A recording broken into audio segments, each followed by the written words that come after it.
The Zebras have galloped up a storm and headed across the pond and landed up in the Peach State. Welcome along to the ESL R1 Drivers Championship and our BS competition team stream. Very excited to make our way to the Michelin Raceway Road Atlanta for round 2, with just one more week of action next time out. Arjuna Kankipati here, your host of this stream, and joined again alongside by the big boss, Florian Haasper, to watch his drivers get put through the ringer once more. And Florian, as ever, we've got 4 knockout races before the drivers find out if they make it forward to the semi-finals. But I think it's fair to say, after how last week went on the road to Riyadh, on the road to the Esports World Cup, all of our Zebras hoping for some good points to make sure they're in that equation for the top 22. Yeah, absolutely. Hi, Arjuna. Hi, everyone watching. Yeah, it was a tough first round. I mean, Caique had the chance to make it to the final, then he was taken out, so this was a bit unlucky. The other 3 guys clearly had the pace, and then yeah, I mean, our usual ESL R1 storyline. Yeah, I mean, you have to get the qualifying right, you have to be in the right quarterfinal. I think this is also now a thing that we should look at. I mean, if your time is great, but you are surrounded by 8 super top guys, then it's harder. Yeah, and if you would have been maybe in the 4th quarter, it would have been easier, or you would have made it. So many strategic aspects involved, and but yeah, we are very confident. I think practice really ran well, so we want to score big today. Let's hope as well that when it comes to starts here at Road Atlanta, that opening sector, it can be quite treacherous. There's plenty of good racetracks as well, but we're around, 2 hours northeast of Atlanta itself if you make the trip over to Hartsfield-Jackson, the busiest airport in the world. But looking forward to the racing itself, because it's tight, it's difficult to pass. You've really only got a couple of places to make it happen. And so, again, it goes back to, well, where last week the struggles kind of came from for the drivers. Qualifying, like you say, in the right quarterfinal knockout race as well. Being in the right position and the right time. So very important. Florian, let's talk a little bit, though, about the fact that there's only one more round after this next week at Spa-Francorchamps before all roads lead to the Esports World Cup. So the drivers then get about, 5 weeks off, 6 weeks off before they lock horns in person in Riyadh.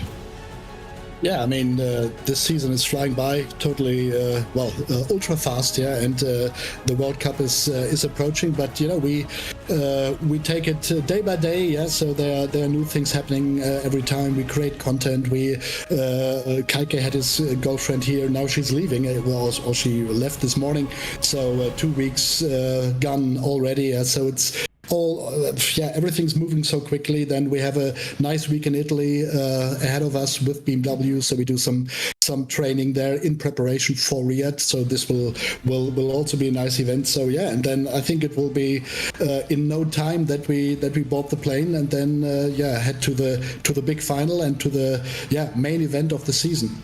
Jump on that big plane with your herd of zebras watching along as well. Let's think though about the fact that there's been so much in the world of the Zebras, right? Of course, you mentioned Caique's girlfriend being there. They had Brazilian food a couple nights ago, so powered very much, I think, Caique tonight to try and go one better and put the disappointment of the semi-final aside. We talked last week about BS Chicato. There's plenty happening in the world of the Zebras right now, Florian, and I'm wearing my Marla Racing Team top just to celebrate yet another solid finish from Garrett Lowe in the eNASCAR Coca-Cola iRacing Series. Yeah, sure, absolutely. I mean, we had almost 2 top 10s on Tuesday, so 9th and 11th for Garrett and Jordi. Another round on Tuesday again. So there's, I mean, this turned into a 24/7 job, running this team. So this is really good. eNASCAR, big topic for us at the moment. We are P7 now in the team standings. So this is something. If you had told me at the beginning of the season that we would do so well, I would have taken it. Yeah. I mean, some guys involved in this broadcast gave me some hints about drivers that we should sign or should look at. So this turned out to be a really good hint. And no, I'm really happy about it. We create good content from the series. A big video is coming next week where we celebrate this Charlotte victory and so on. So such a good series to be competing in, and really educating me as a NASCAR noob how cool it is, how good the races are, and I'm really happy with the performances so far. And did I see correctly that Mr. Pete Fink, the voice of NASCAR, now has a Sunset BS Plus shirt?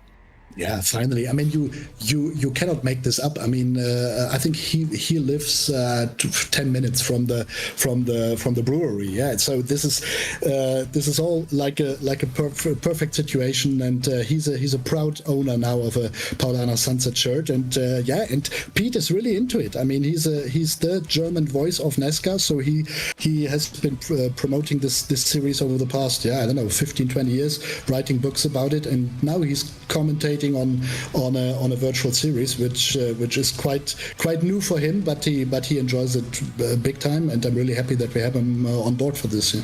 It's great having him. Let's go and take a look at the track at the Michelin Raceway Road Atlanta, which is seemingly relatively dark, so I'm not sure if it's sunrise, sunset, but it does look somewhat accurate to what you'd expect at this sort of conditions as practice gets ready to draw to a close. That is Ferris Stanley, although not seeing the correct livery. This is not the correct car. Yeah, where's our zebra? We'll see if we can get that fixed for him, because I know we both love this livery, and the livery that got wrapped very well to BS Chikato last week. We saw that the photos, and Phil Dinez racing it as well. I've got to say that the challenges of wrapping a car in the real world, not necessarily something that I think livery designers thought about when they initially made their things in sim. No, and I mean, this is where Andy Blackmore comes in. You know, he's a real-world livery design legend, I would say, in IMSA and so on. So many teams and customers that he has, and he's the one who is really our translator. You know, for the liveries that iLiveries and others produce, and he translates it to the real world, and then it's wrapped. It's a big task to bring this livery to life in the real world. But once it's done, I think all the efforts are worth it, and I think the car, honestly, not just because I'm totally biased, but this car looks absolutely fire, and I still love it after 5 years. Yeah, so when we started, I thought 2 years, but to be honest, this livery is so flexible. We can just develop it on the fly, and this is amazing. Yeah, I got in trouble on social media. What was it? Couple of years ago when I said that it was my favorite livery on a BMW, and a certain commentator did not like that and posted on Twitter about it, but I still maintain it. It's my favorite livery. It really is. And like you say, because you can adapt it and change it so frequently. We talked about the BS Demon car. I'm hoping one day we get to see that in the real world, but we'll wait and see. Here comes the drivers out on track for qualifying, so I think we're gonna have to wait to see Ferris Stanley. That, though, is rather dark looking Mao's BMW, so there's no red stripes apparently on that car as they work up through turn 3. But I've got to ask, Florian, have you ever had the opportunity, the joy of heading to this wonderful track? Yeah, absolutely. I was there a couple of times, always, with the BMW teams, obviously, with RLL, and fighting for titles, race wins, and so on. To be honest, I have to look it up if we ever wanted to, I didn't contribute anything, but I was there when someone won it. It could be, but great track, great place. Once we had a big thunderstorm on race day. I was standing there in front of the hotel entrance at 5 o'clock. It was like a hurricane or something, so this was a bit scary, but then also the race was red flagged and so on. But Road Atlanta, many good memories, amazing track, just a classic track, classic IMSA track, and great race venue. I have not had the joy of heading out there, despite the fact that I used to live in Atlanta for a couple of years. John Heindorf was not very thrilled or impressed when I told him that I'd been living so close and never gone. There comes Team Redline and Sebastian Job. So Moritz Lohner already with a 16.979 sets a bit of a benchmark. Who's going to end up improving? I think we're going to have to wait to see a little bit before Ferris Stanley begins his lap. Seems to be down towards the tail end of the qualifying run order, but you can see Joe shortcut as best as he can on his run down to the line as the Michelin man waves over his shoulder. Is a 10th and a bit quicker than Lohner, finds himself jumping to the very top of the board. And as you see Jamie Fluke now in the Apex Racing Team machine, this corner now, turn 10A and turn 10B, a candidate for the worst corner name in human history. However, also one of the major passing zones, and you got to watch. There's that bollard on the inside. You've got gravel and grass on either side of the track as well. Making passes. Florian, we often talk about how much it costs people time when they're battling, but I think something else to think about here at Road Atlanta as well. It's very, very easy to be pushed off the track. Yeah, definitely. I mean, you know, as you know, I'm not a racetrack connoisseur, yeah, so I cannot tell you which corner does what or whatever. But I mean, the general rule is fighting is not the way to go. But and if then you are pushed into the grass or something, then it really costs you dearly. So we don't have our car in it. So maybe Ferris selected the wrong one. This is not ideal, but at least he's racing or qualifying, so let's see what he can do. Hashtag blame Ferris, it would seem, as he runs his way down. Oh, and he's not very happy as he heads out of turn 5, and I've got to assume that he's maybe run off the track and picked up a slowdown there just based on the reaction and the visceral reaction as well. Oh, that's going to be a lot of work, uphill work for Ferris Stanley in his respective knockout race. Yeah. Now the confirmation's there. So, yeah, this will be tough. Well, this is going to be a fun one, at least from our perspective of trying to watch Ferris slice his way. Maybe stressful for Florian. It's totally stressful. I mean, it's just, yeah. It will be hard for him now. Now let's see. Now we need the overtaking spots, to be honest. Let's see what happens to the other guys. Maybe there are a few more slowdowns. So the same blah blah as last week. Yeah, I know. But no, he's not happy. He's not happy. But yeah, there's no reason to be happy. And this is where the teammates will come in to try and help get him situated for the race and talk to him about what he can do on the start. Remember, it can be quite chaotic here. I'm just looking at social media and my tags, and I've just seen the wonderful poster that's just been posted live. That's like a robot transformer Gundam kind of animal that's wanting you to come and watch this race. So I hope you're already here. You should go and get your friends. Ferris has got the right livery on the world feed, so at least it's, you know, it's not a super replay by any means, but we're not going to complain about that. No, so this is the good news, that the car looks right, but it didn't drive right, so... Well, we'll see from the 4 more drivers if there will be anyone else to set a slowdown. Doesn't seem like Dominic Blyer has from the sector times. And then Gilbert, Collins, and Chadwick will be left to rumble after that. 1 Mercedes, 1 Audi, and then 2 of the Porsches left to strike their way onto the board here in the second round of this Drivers' Championship. But I guess we should just emphasize that Florian Esports World Cup, the majority of the actual racing action is in the Team Championship rather than in the Drivers' Championship. And so, you know, even if these drivers, you know, as much as I don't want to say the goal isn't to get into the top 21, to be there fighting for that Drivers' Championship, but you know, the bigger thing is to focus up and really get the performance dialed in for when everyone is in Riyadh and racing in that Team Championship.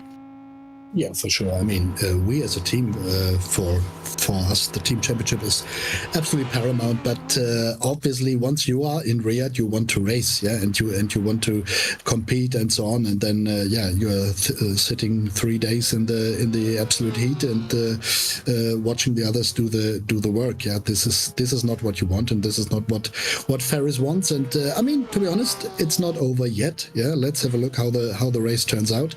And then there's still 1 round left where you can still score a good result or make it to the final or whatever. But obviously, it doesn't get easier if you have a slowdown in qualifying. Yeah? This makes it very hard. Well, Ferris may not be at the very back because Will Chadwick, I can tell you from that reaction, he ain't happy. He ain't happy about this one as he heads out of turn 10. A and B. Terrible corner names. It's just terrible. We won't get into that. That's usually what me and Lewis complain about. Don't need to drag Florian into this one as Chadwick to the line, and no, he is in front of Ferris, but he is on the final row. There's Sebastian Job, who starts up front in that BMW for Team Redline. See how much they fight and maybe bring up the mid-pack into contention as we head into the first of the knockout races. Marcel Chinchik in the Vitality by R8G machine, and then just continuing to look at some of the driver faces as qualifying officially in the books. The Porsche Coanda Esports machine. There's Charlie Collins. Yeah, we are definitely missing a couple of the beautiful paint schemes, but we'll ignore that. Hashtag blame Hugo instead of blame Ferris, because he clearly has not done anything wrong in that regard. But they get 30 more seconds of practice before they're sent out to go racing. You can see the frustration, Florian, from Ferris after that lap. All he's got to do now is put that aside and fight with all he's got to move forward from the back. Yeah, absolutely. I mean, frustration is big because I know him, and he definitely wanted to get it right this time, and in qualifying it didn't work out. So yeah, he's the first who's definitely sad about it and angry. But yeah, this is not the way. You have to keep going, and you have to use your chance. Maybe there's a pile up at the start or whatever. So this is racing, and anything can happen. And now we can pretend, if just in case that all BMWs look the same, we can just pretend that he's the top finished. So let's see. But yeah, hopefully during the race we will have the right liveries on, so we can get this sorted. It's okay. You'll get to experience the struggles of a commentator trying to figure out what's happening in a battle between the Apex Racing team and BS Competition.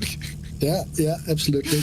No, this doesn't look like we have the differentiator, so, but we will make it.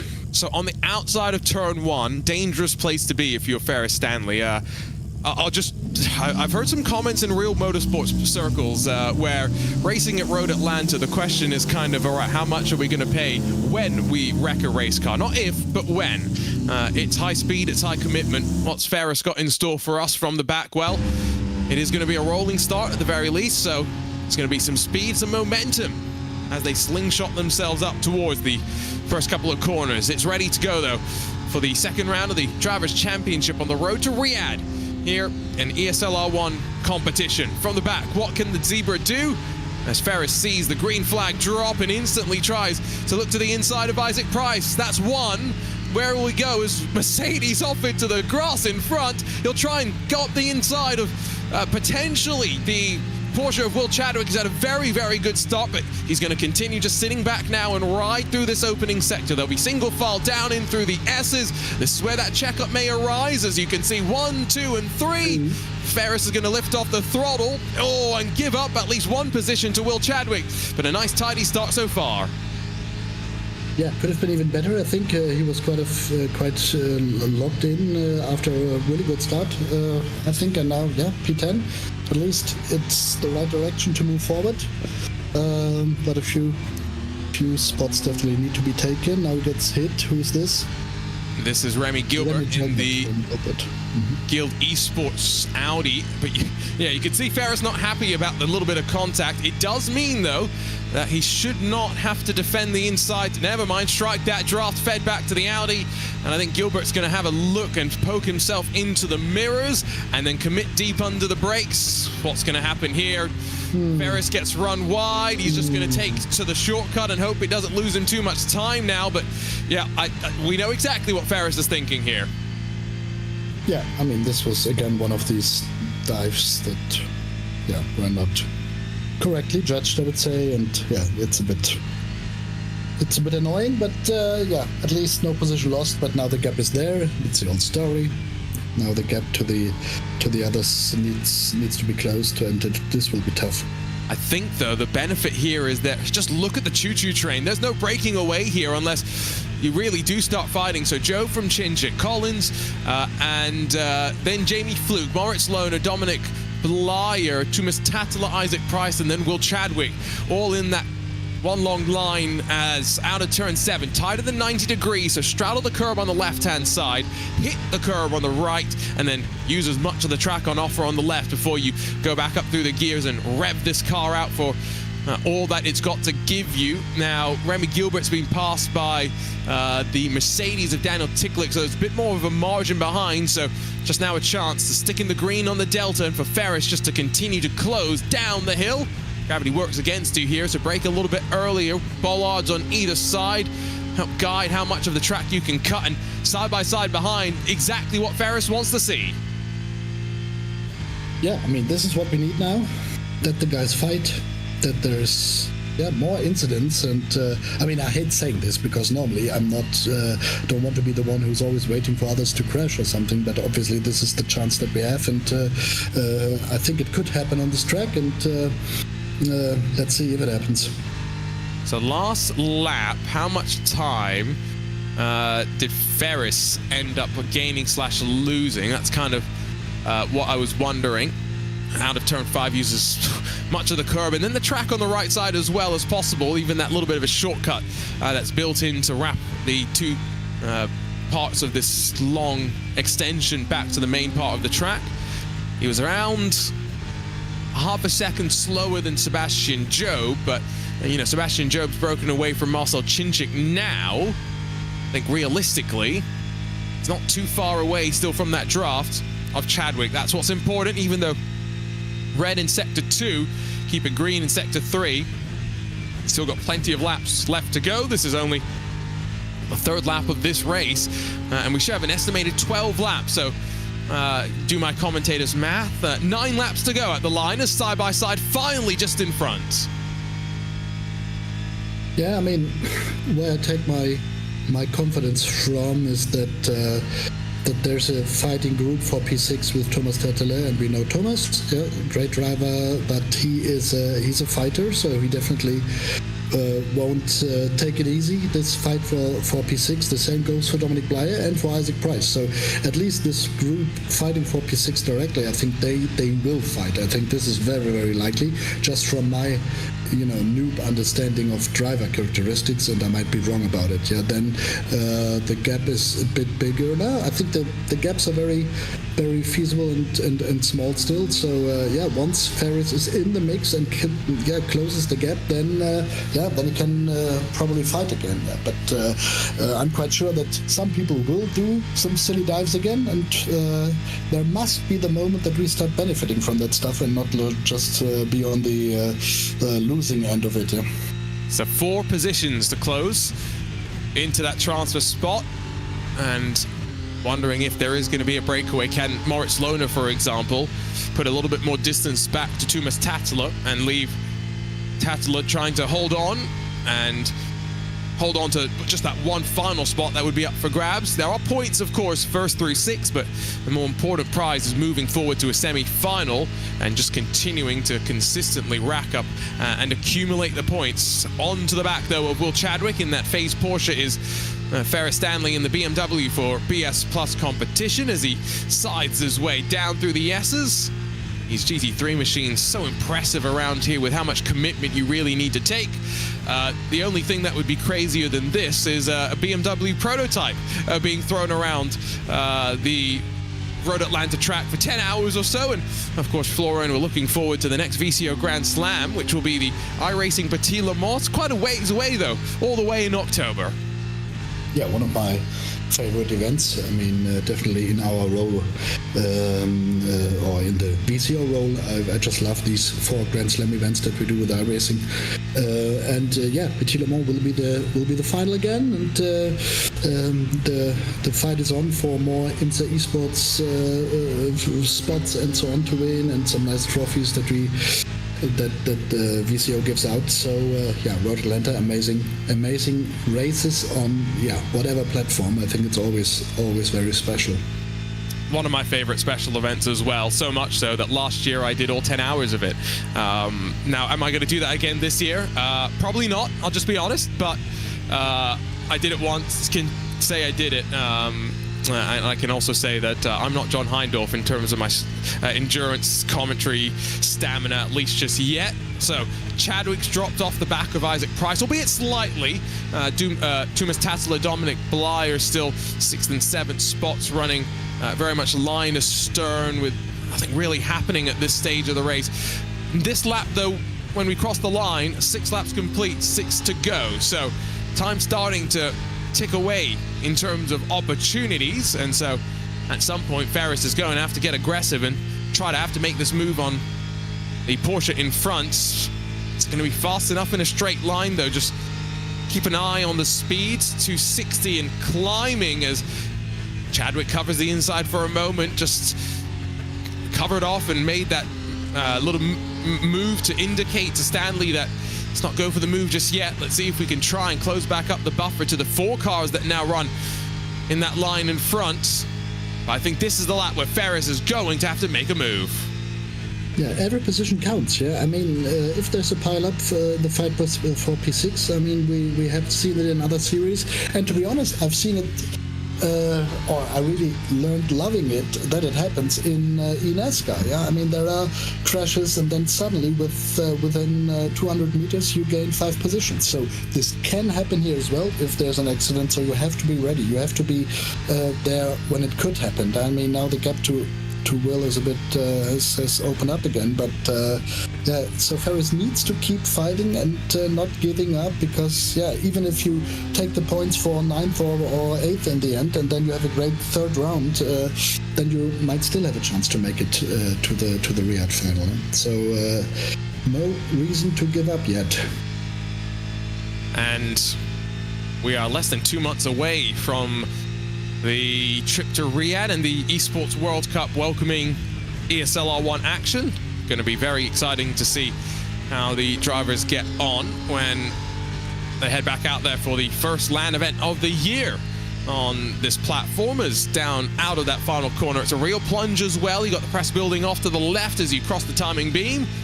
And officially yet another lap complete, 7 done. Slightly different line there for Will Chadwick, opening the corner up a bit more than the BMW of Stanley behind. And then you can see as well a little less comfort in using the curbs as they run their way down in through the S's and then out through turn 5, where we saw the qualifying lap unfortunately be ended in terms of the slowdown for Ferris. I think it's something that we're going to be keeping an eye on for the next 3 zebras that we've got lined up. Caique Oliveira, Robbie Stapleford, and Ibraheem Khan, of course, ready to go in their respective knockout races. Florian, how's the mood been behind the scenes? Of course, there's so much happening in the world of BS competition. You've got the Rocket League team coming over next week, I believe. But what's been the mood in the camp with everything that's been happening? Yeah, I mean, it's totally positive, yeah, and so much is happening, and it will be so cool to have this interaction with, or the meeting of our sim racing team, or some of our sim racing guys, and the Rocket League team, and yeah, this is what BS competition is all about. Like you know, being an esports team, not just a sim racing team. Yeah, I mean, sim racing is our home. This is where we want to fight for the big titles and so on, but Rocket League also for tires, a strong engine, yeah, so it's automotive esports as we call it, and so we want to do well there, and I think with the team that we have, we can really score strong results, and I'm really looking forward to meeting them all in person here in Munich. I mean, this is also new that we do such a thing like a boot camp here in the office, yeah, and so we are transforming more and more into a proper esports team, and not just like, you know, most of the sim racing teams do it, apart from a few like Apexes and Coandas and maybe Redline that have their big facilities, but we are getting there. We do it step by step. We never wanted to overpace it and to build now Ferris attacks. Come on.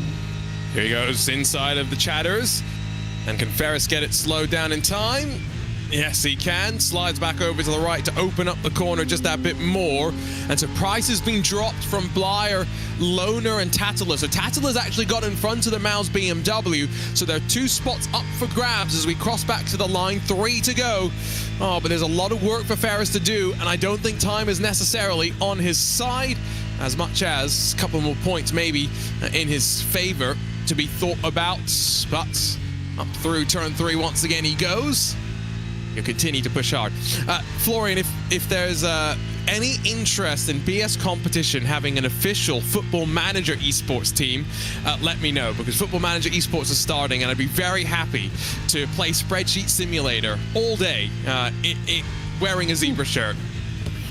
Okay, so explain me more about it. So is this also from EA Sports, or is it a proper game, or is it this is like fantasy Yahoo stuff, or what is it? This is a long Sega Sports Interactive. They've been making this game for 25, 30 years at this point.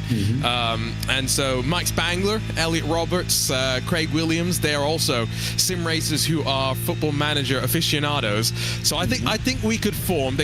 Yesterday they announced they partnered with FIFA to do an esports thing. I think we have a BS competition team that we could put together. Let's do it. And I'm also, I mean, football in the European is way of football, right? Or yeah. Oh yes. No. Yeah. Trust me, Florian. I can't call it soccer. It hurts too much, my soul. Yeah. No, I mean, you know, I've got 40 years of expertise in predicting football matches wrong. Yeah, so and but I love FIFA. To be honest, I've been playing FIFA all my life.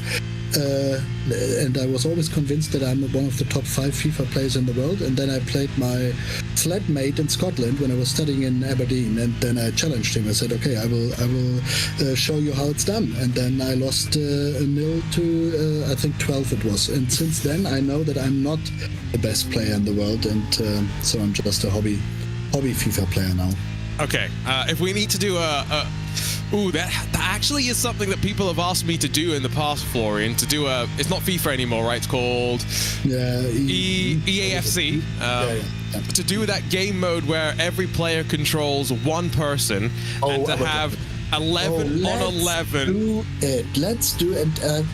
I'm sure we find 11 players in BS competition. Is Redline already doing it on the Wednesday streams? I don't know. Redline wants to do it, so you know, if there's interest, we can do Redline versus BS. Oh yeah. I will be the playmaker, or I don't know. I get substituted. You heard it here first. Last lap of this first knockout race, though, and as much as we're joking and joshing about EAFC, they're about to knock 10 bells out of one another just up the road as we head down into turn 5 for the final time. It's Price, Blyer, and Loner. Tattle has broken away in the Audi, so there's one spot up for grabs, 3 duking it out, and 1 behind trying to close. Oh, this is going to be tense all the way down to the line, all the way down to the wire. Yeah, it is a shame, because this gap literally that is now there for the fight for P6 this happened when Ferris got crashed into it. So it's a shame. I think the driver got a 1-second penalty. Okay, fair enough, but penalties never get the driver who's on the receiving end the position back or the time back that he lost and so on. So yeah. But it seems to be a P9 then, but maybe something happens now in the final corner. They're trying. There's something brewing, but I don't think it's going to be enough for Ferris to close. Loner and Bly are going to battle. It was Sebastian Job that broke away up front to grab the first victory of the evening. And for Ferris Stanley, a little bit frustrated. 9th position on the board, but at the end of the day, it was all, again, qualifying that sets your stall out, and for Ferris, he did the best with what he could, and we'll talk to him in a couple of minutes' time and get his thoughts on what will happen next week when we make our way to Spa-Francorchamps, because that's his final online competition before he'll be racing from Riyadh for the Esports World Cup. So 1 knockout race done, 3 left to go, and Florian, that's a difficult opener for the Zebras, isn't it? Yeah, absolutely. I mean, the slowdown didn't help, but then in the race, I mean, to get collected again, I mean, the pace again was mega. I think this was obvious. So yeah, really sorry for Ferris again. A lot more that he deserves, and yeah. So 1 more chance in 1 week time. Yeah, and Ferris, I think, has joined us now for a quick chat. Ferris, I'm sorry that qualifying unfortunately didn't go your way, and let's talk about that, because the margins for qualifying, right? I don't think a lot of people sometimes realize how much you're pushing to try and get so much speed, but through turn 5, to me it looked like a normal line, and suddenly you had a slowdown. In practice, on before qualifying session and practice session, I was so confident because I get like 9th slot. So I know, like, okay, I can do this, like top 5 or top 4 at least on the one shootout. And then, well, it just typical my luck. I always been like L was something that little notch on the cone on that turn 5 around, I don't know, the uphill section got me.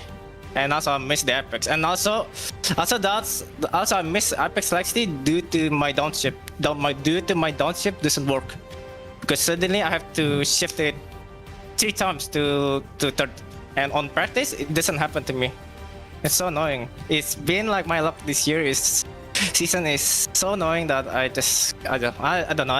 It's just crazy. Like, and then in the race, I just got, you know what the rest like to got bumped by guild and I have to skip the bus stop, and then and then the top 6 was there. Like maybe like 2 laps more, need 2 more laps. I think maybe I can fight for top 6, but in the end of the day, it's just so frustrated for me.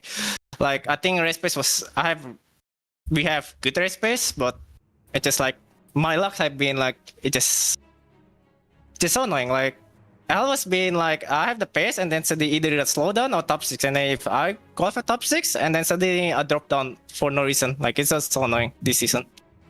Let's look forward to next week, though, because Spa-Francorchamps is a track which, you know, open draft plays its part as well. It's going to be some crazy racing, I'm sure. Are you looking forward to next week and at least having the online championship come to a close? Yeah, I mean, I have nothing to lose, basically. If I can go to final for that one straight go and then make it to top 20, I'll be much happy. But at the end, like, I have nothing to lose anymore. Like, if I didn't make it to semi again, it's just so annoying. Like, last week top 6 drop down, like thing like this is I have to slow down and have time to fight for top 6, and then let's see about hopefully next week it'll be better week.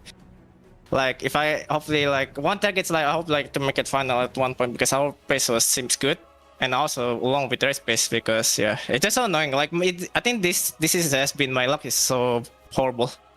So I need to like relax. I think like it's so frustrating around this week. So as fans say, I got this competition. So Well, Ferris, unfortunately, again qualifying, unfortunately not going your way with the slowdown. We know you've got the pace, and hopefully next week you can show everyone that at Spa-Francorchamps. We'll see you in a week's time. Yeah. See you next week. See ya. Thank you. Always great to chat with Ferris, and we know that he's got the pace, and one day it will come good.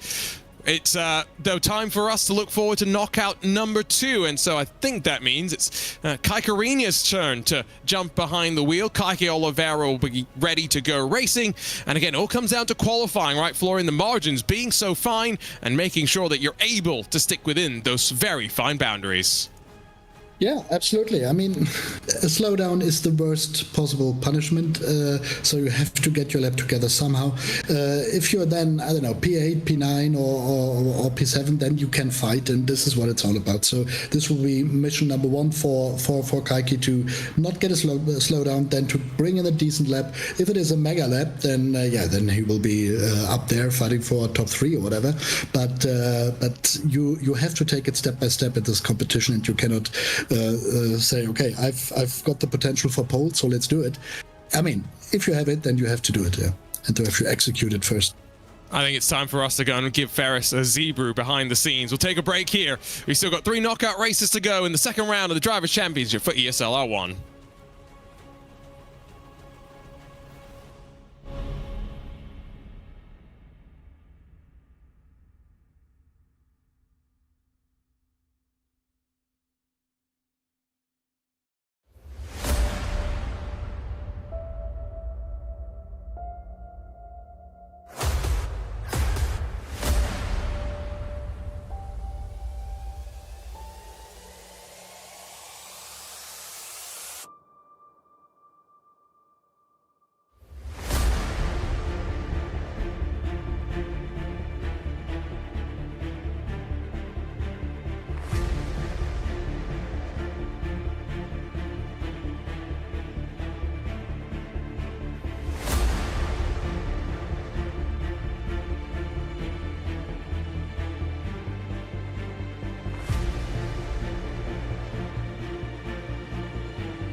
And Caique Oliveira is locked and loaded. Qualifying underway for knockout number 2 in ESL R1 online Drivers Championship rounds. Arjuna Kankipati alongside Florian Haasper here on our BS Plus team stream. Let's ride up through turn 3. First driver out on track for qualifying and run around this track, the Michelin Raceway Road Atlanta. Side down through the S's, clatter the curbs, be brave, be bold in your usage of them, but not too aggressive out through turn 5.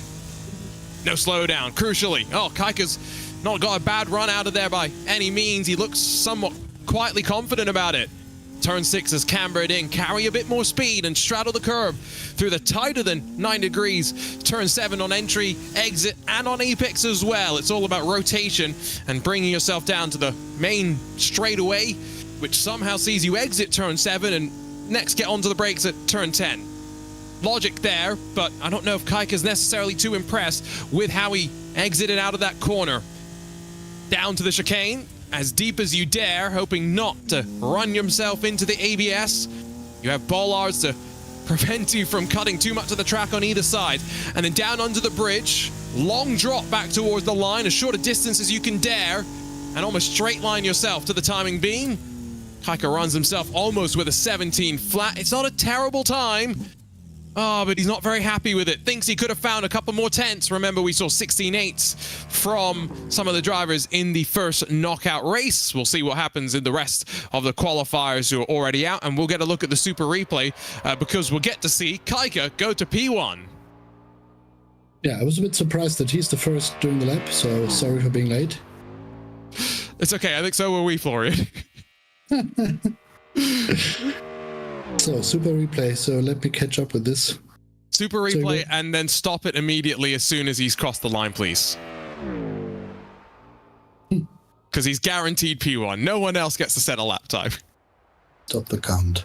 Stop the count, indeed. Benito, Antunes, Kastorp, Cherepin, Maciejewski, Bennett, Yayovsky, McCormack, Emery, Rogers, and Brzezinski. The rest of the teams and drivers left to go. So here comes Mr. Enzo Benito in that phase Porsche, of course on loan from Team Redline. Ever adaptable, as we've seen across of the VCO Esports Racing World Cup and Esports Racing League. What's he going to be able to do? Picks up the throttle quite well as the Porsche Symphony sings out, and then down towards the line. Can't quite tell anything from that reaction. No, the blue flag man can't tell it either. He's a bit quicker. It's a 10th quicker, and I think that's where some of that frustration maybe comes from for Caique. Antunes for the Mercedes of AMG's Apex Racing team. Next, what's he going to be able to do out of the chicane? I mean, Enzo definitely is on a upward trend. Yeah, Hockenheim was really, really strong. So being close to him could be a good sign at least. Yeah, but let's see now what the Merc can do. Ooh, slower and significantly slower, so not having a decent run. Now, Brzezinski's middle sector, not necessarily the quickest. I think that's somewhat putting him into the ballpark of Caique, but we'll have to wait and see. Stands up in his rig as he cycles down to the very bottom of the chicane.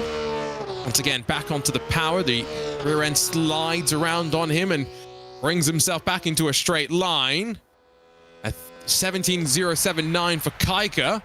And for Jakub Brzezinski, 091. So it's a couple of thousandths, but it's still quicker.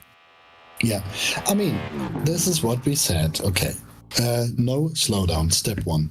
A decent lap or a lap, bringing this to the table. Okay, Caique did that. Maybe he's not happy. Definitely not the time that he, I don't know, could have set. But you are then in a position where you can still make it. And this is what we want to see.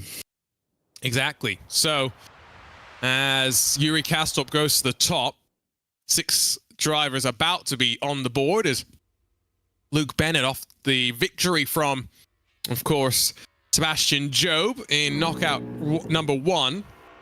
Trying to follow up with, just noticed 3 Red Bulls very, very carefully placed over his shoulder.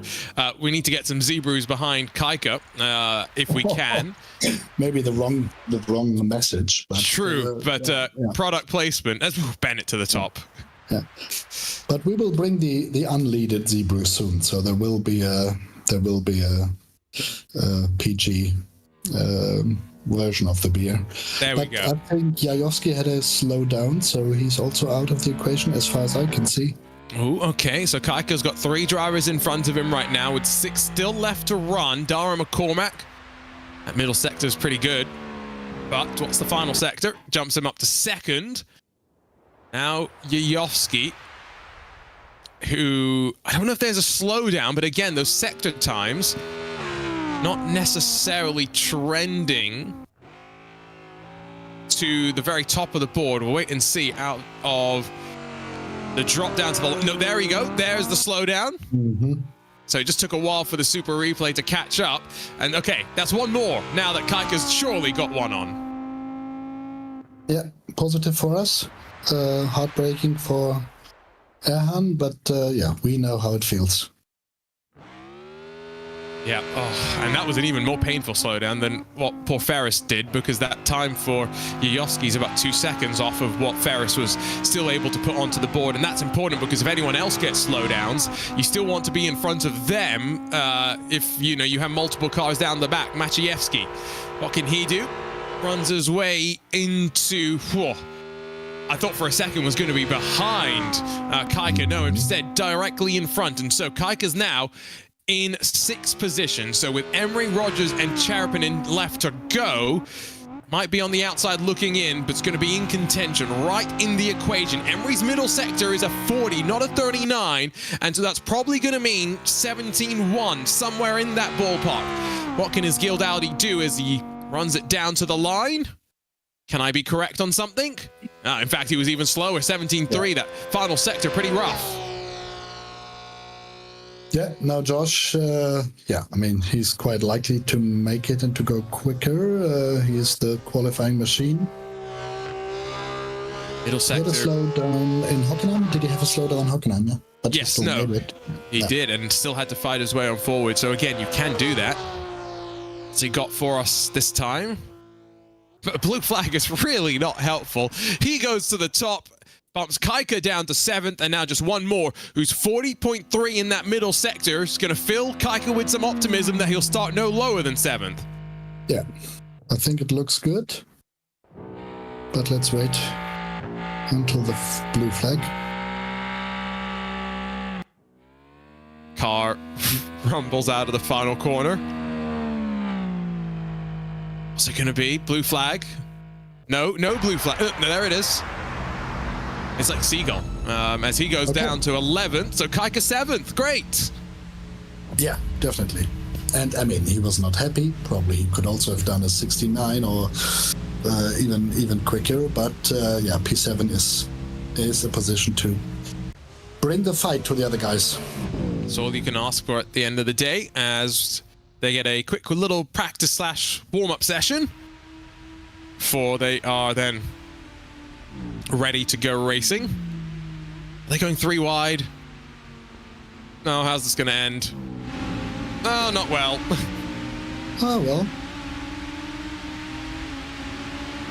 But even here, I think Caique is quite special because he has the nose, I don't know if you say it in English like this, but he has the right, let's say, assessment of what will happen in front of him. And so he's, I mean, either he's taken out from behind, okay, so he doesn't have eyes at the back of the car, but he can really anticipate if there's anything brewing up, and he seldomly gets involved in any shenanigans that happen ahead of him. So this is one of the reasons why he always, or so often, made it into the semifinals so far, because he's able to gain positions, and this is crucial here.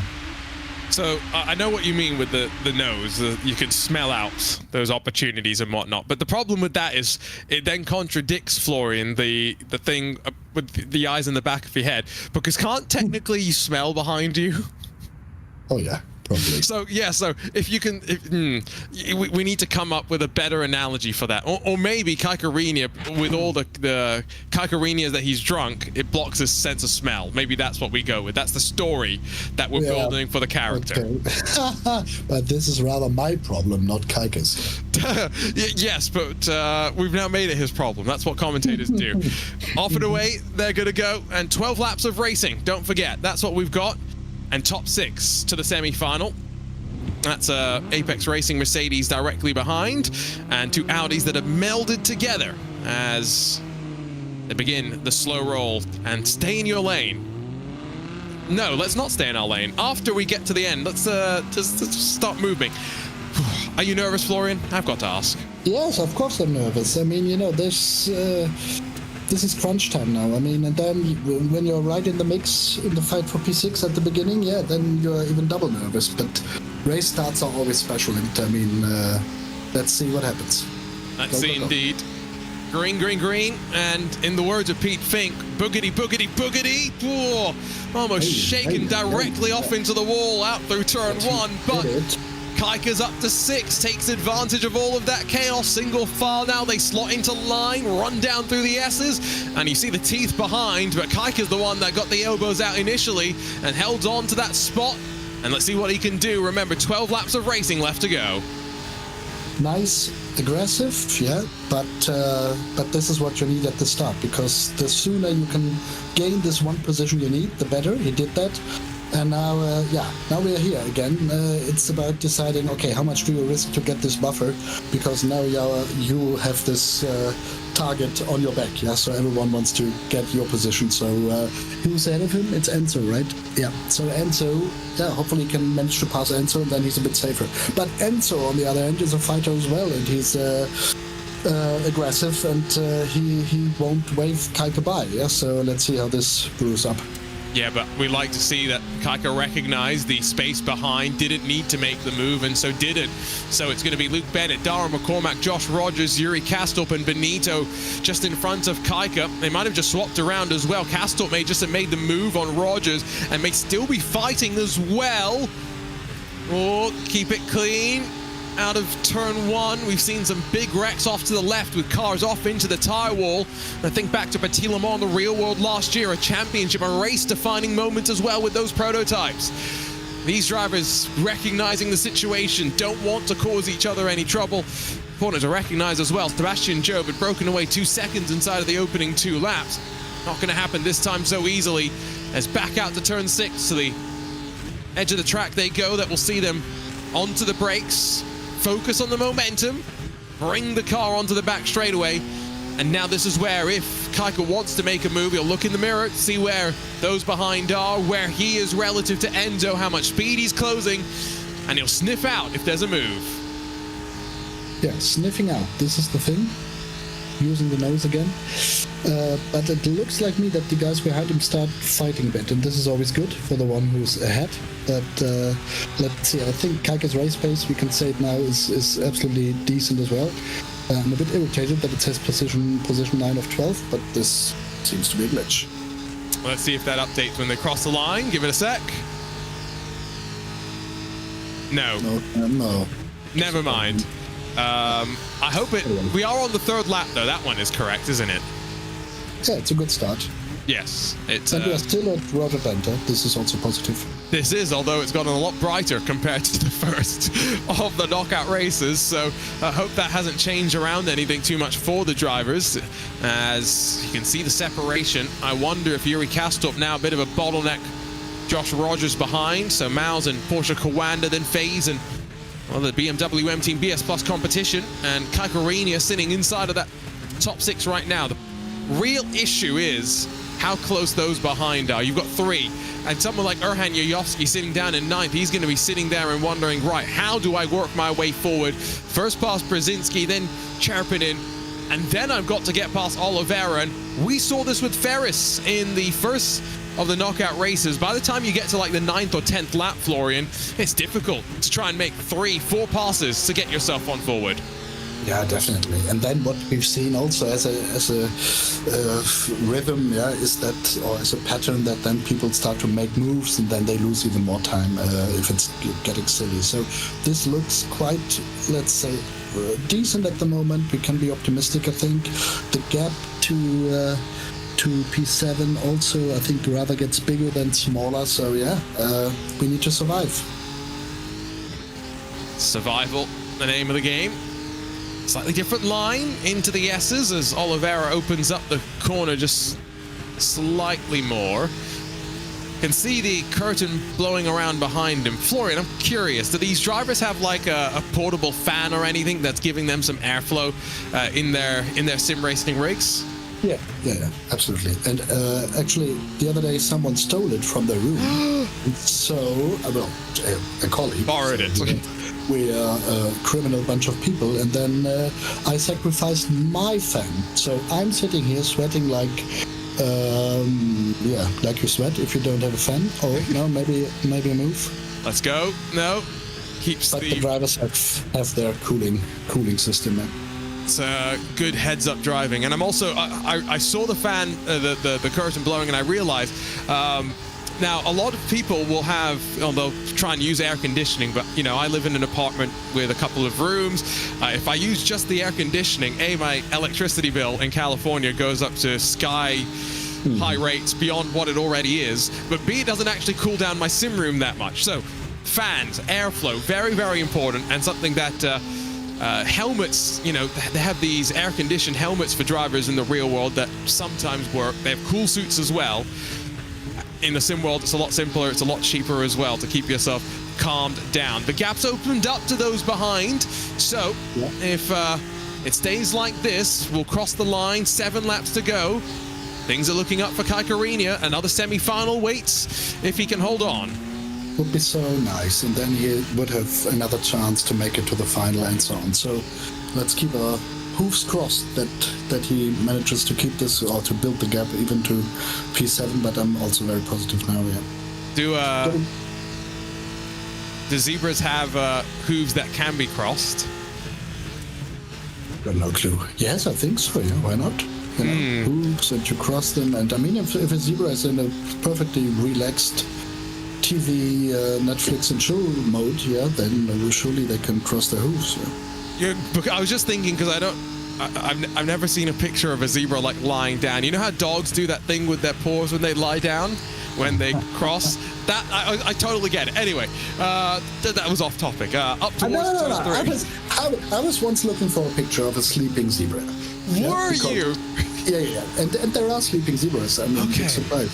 But then I was not really sure if it was sleeping or dead, so I didn't want to post it.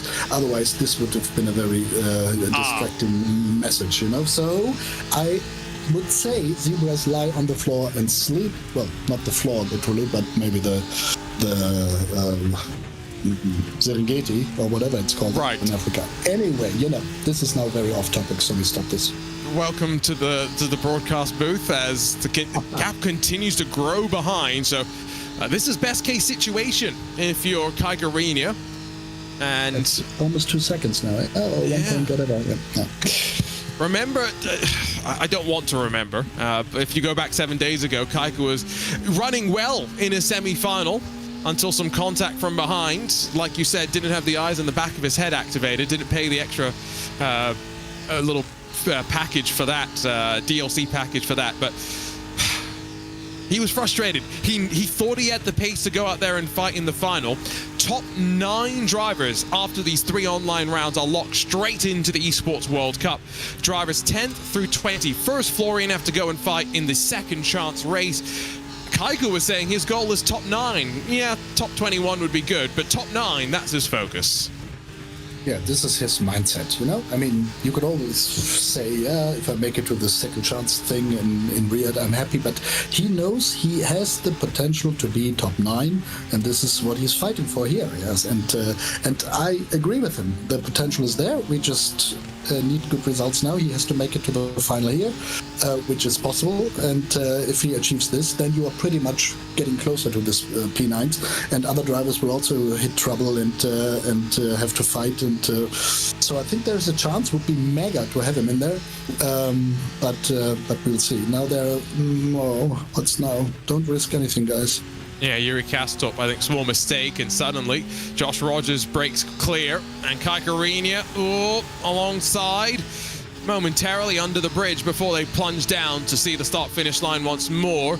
Gap behind to Jakub Brzezinski still relatively marginal, so they don't have draft. They've got some separation, but that was uncomfortable to say, the very least. Back up towards turn 1 and 2, they will climb onto the 8th lap of 12, and 6th position.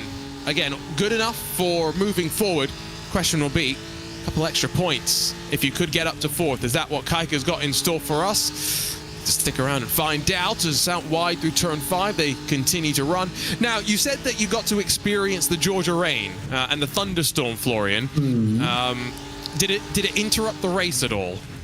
I think so at that time, yeah. I think there was, I think the star of the race was the race director. Now I have to get his name right. At the time, Bo Buford, is it possible? Is he? Okay. Yeah. So this was a few years ago, so I don't know if he's still doing the IMSA race director job, but there were always interviews with him, because then when is the race being restarted and so on. So it was heavy rain, yeah, the heaviest that I've seen in Road Atlanta over all those years. I just think back sometimes to 2015, where we had a GT car that came and won overall. Yeah. So it's crazy stuff, and especially in the GTP era, where the LMP2s are somewhat faster in the rain, because it can be hard to drive the fastest prototypes, put the hybrid power down when you lack traction. Could rain later this year potentially be wild.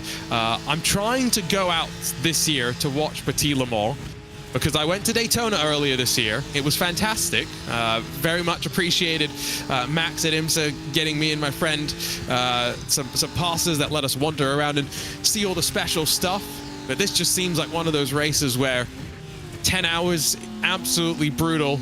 Definitely one to go and experience. And maybe we need to try and get the BS Turner car to race at Road Atlanta in the future. I'm just trying to put ideas in your mind, Florian, if you can't tell. Absolutely. Yeah, I think that our Turner story is not over. I mean, we are so close with this team, and their social media people and so on. Then they have this lovely crotch belt connected to them. Yeah, he's a top guy, and he's pretty much as the whole team. They are so open for the sim racing side, and I think this is such a friendship that we built. So I think we can definitely get something going there in the future, and then maybe even next season. But we have to see what it is, and who's driving the car and so on. I think with Phil we now have such a fast American real world racer in the team. So let's see. I mean, if I could Robbie and Phil. If I could pronounce a dream, this would definitely be the one. And maybe you throw Bruno Spengler in the equation as well, and then you're pretty much there. Yeah? But let's see. It's a real world racing is a different cup of tea in terms of costs and making everything happen. But if you have crazy people as friends and crazy people involved, then things can happen. And we've shown this a couple of times already. And crazy idea, if you needed a 4th driver for Daytona, you could Phil Bank. Oh no, you don't want me. No, you don't want me. We want to win, Florian. We want to win. We would win either way, yeah. So you put me in for all the safety car hours. That's what you do. Then we'd win. Yes, absolutely. No, I mean Philip is still somehow associated to the team. I think he's so busy with the real world racing. I think he still remembers his 2020 24 Hours Nürburgring iRacing victory, which is amazing in retrospect. I mean, at the time when we won, I didn't really get it, what the achievement was or how big it was. And I remember, John Hindhoff was also there commentating along with you guys and so on. So this was such a special event, and BS competition on top. So this really, I think this race, Nürburgring 2020, is a big reason why I got so addicted with this stuff. Yeah. And then, what was it, 2 years later, won the race again with the BMW bank car. in 2022. So Nordschleife has been nice to the Zebra, to And DNLS then- championships as well. Yeah, even more. Yeah, because GT4. exactly. Yeah, also twice. Yeah. So I think this is our home track, and this is and it's also you cannot make it up. It could have been any other track. Yeah. So but it is Nordschleife, and BMW is so much connected to this. So I don't know why our drivers cope so well with this tricky place, but they do, and I'm really happy about it. Yes. One day, maybe next year, when I have a passport that lets me go places freely. Oh yeah, you need to come. Nordschleife Florian, are you gonna let me drive you around? Can I convince? I promise I won't be too crazy. And you are also invited to the BS Plus mansion. Yeah, I mean we really had a nice house rented this year with 10 people. I don't know, or even more, 14 drivers that were there, and really good atmosphere. I mean, we only had 7 hours of racing, which was the downside, but we still had tons of fun, and would be a pleasure to welcome you at this place. And then we go to Pistenklause, have a wonderful steak or what else, and then you experience it firsthand. Sounds like a plan. Hey, and technically at Daytona, I only got to see 23 hours and 58 minutes of racing, so it's been a year of shortened races in many ways, except Spa. One race that's now led to legal challenges, so it is what it is. We're going to come to the end though of knockout number two with what's been a rather tentative middle part and then end to the race. Caique sat there and just waited, knowing, well, a spot in the semi-final that really wasn't worth giving up. Luke Bennett wins, but Caique in 6 makes his way on forward, and a bit of a wheel wobble at the end to celebrate and signify the transfer on forward to the next stage of the process. He made it. Yeah, once again. I'm so happy for him because it's always tricky if you are starting from P7 or in this area. I mean, something can happen at the start and so on. And but once again, he delivered. He gained the place at the start. Then he didn't got tempted to start any proper fights with Enzo and so on. So the 3 guys in this pack kept their cool and just brought it home, and then the gap built up to the second half of the grid, and this is what you need in this championship. So such amazing performance once more by Caique.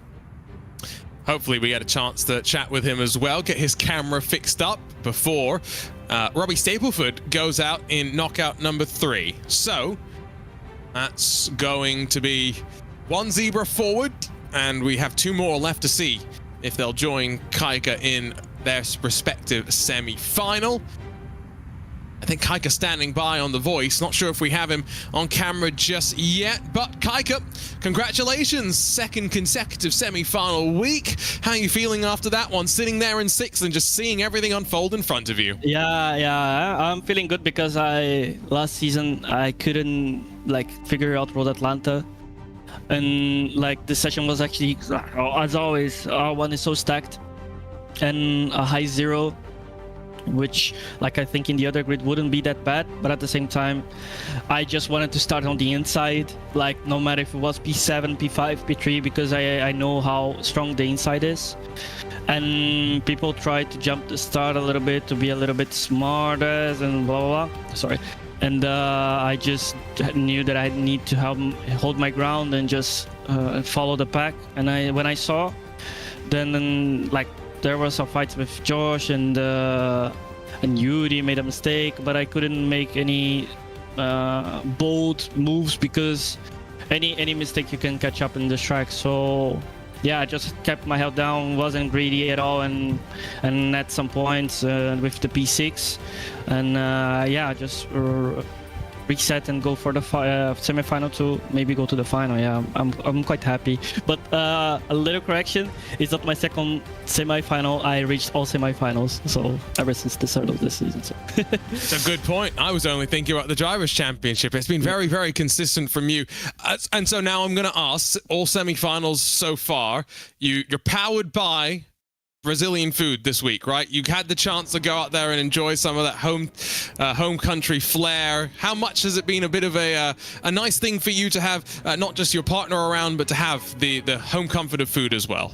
Oh yeah, I even tweeted out that tasted just like home, and Flo was eager to hear my review about the footage. Just amazing. It was an amazing dinner, so thank you, Flo, for that. And it was really, yeah, gave me a little bit of a boost to have some picanha. Picanha it's the greatest. So yeah, it's been a very special time here in Munich, and yeah, I couldn't be more grateful. We've got still the chance for you in the semi-final to move on forward, Caique. We'll see you in a little bit of time, but congratulations on yet another semi-final appearance. On to another final. Let's go. Let's go indeed. And Florian, like Caique mentions, right, semi-final since the start of the team championship, right? So it's been a good, consistent swing of things for Caique, and it's where qualifying, right? He's clearly been able to just unlock himself, put the pressure aside of the one-shot qualifying, and deliver when he needs to.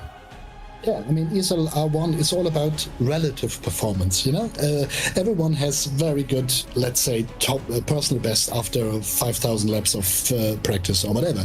But then it comes down to where do you end up in qualifying relative to your personal best, and this is what Caique manages really well.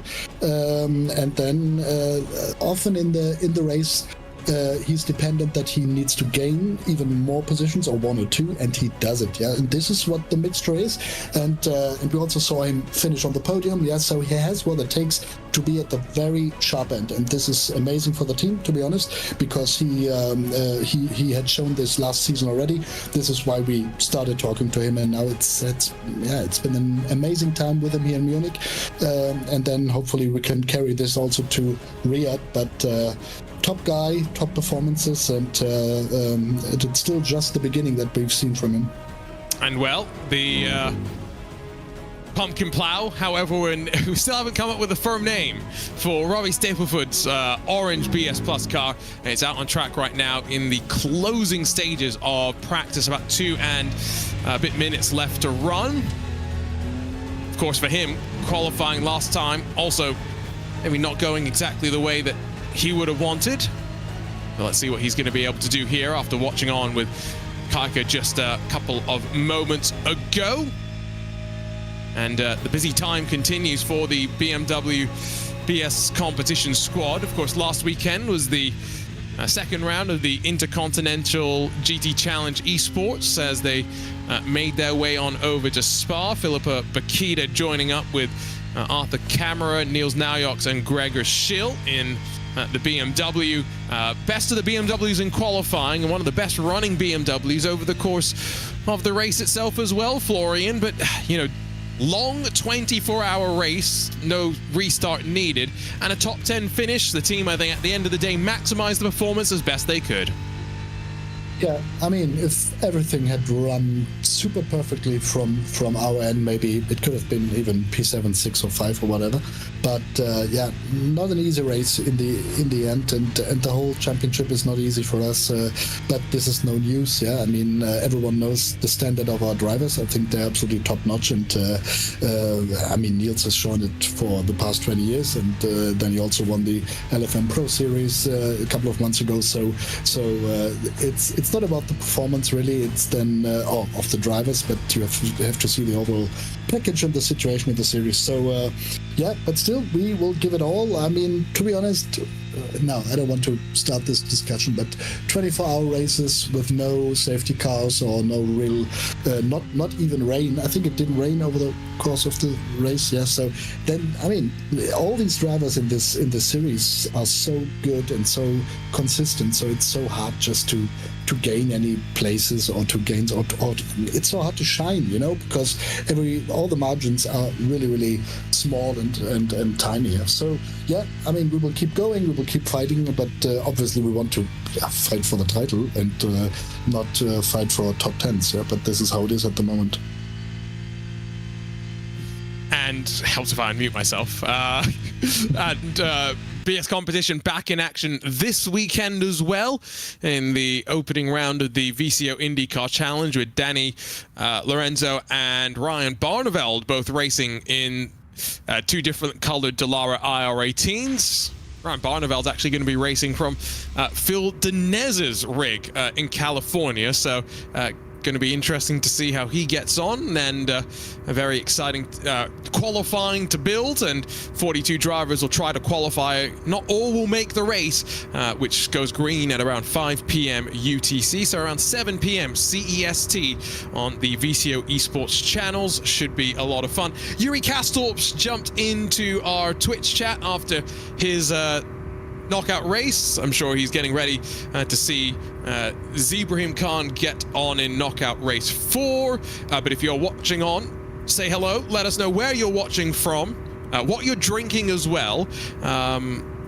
If it's a Zebrew, even better. If not, well, maybe soon. Yeah, I mean, Zebrew is here. It's the #1 drink that we have in the office. But just one per day, otherwise it would be not so healthy. Zebrew, I can only recommend. We will do a giveaway in the coming weeks. It's all prepared, so we're ready to ship some bottles through the world and see who can just try and have a taste. And now, what's this? It's dark again. Is there? Wow. Silly question. Is there rain in Rennsport yet? No. No. But apparently what they have managed to simulate quite well is the clouds. Unpredictable nature of Georgia weather.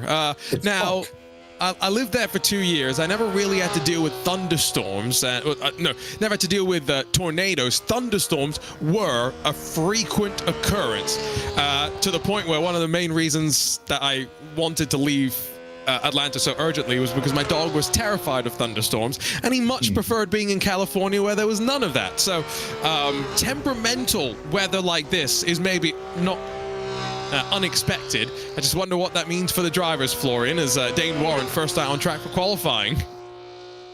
Yeah, I mean, it's these changeable conditions. I mean, as long as they're consistent and are the same on every, let's say, corner of the track, then it's easy to handle. But it's always a bit like a surprise box.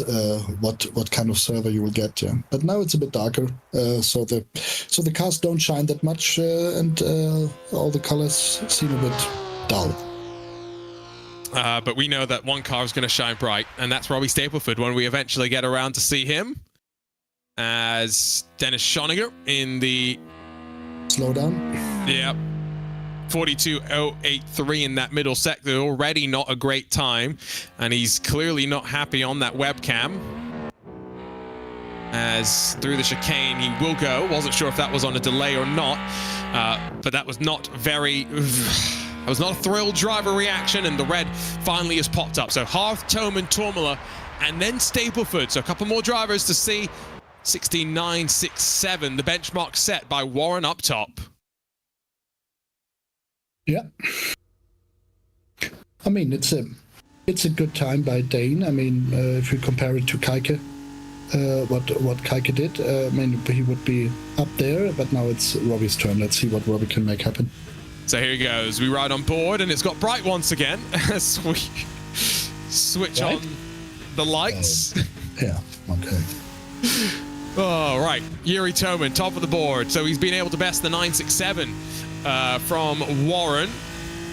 Marco Pajic behind Johan Harth, and only Matti Siepela, I think, next to set a time before maybe Robbie breaks the timing beam and puts himself onto the board.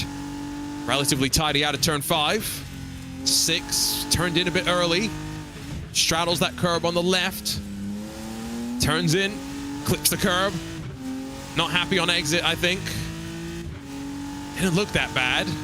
Don't shake your head during the lap already. Let's wait until the line. Oh no, he's not happy. This is okay.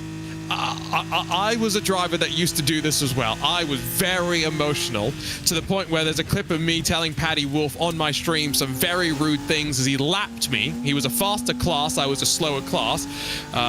I said, if you do that again, the next time I'm going to crash into you. He sent me a message after the race saying, smiley face, winky face kind of thing. I wasn't actually going to crash into him.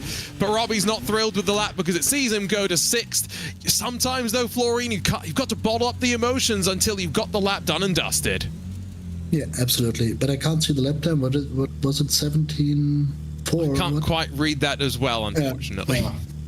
The guessing game. So if Payich was like a 17.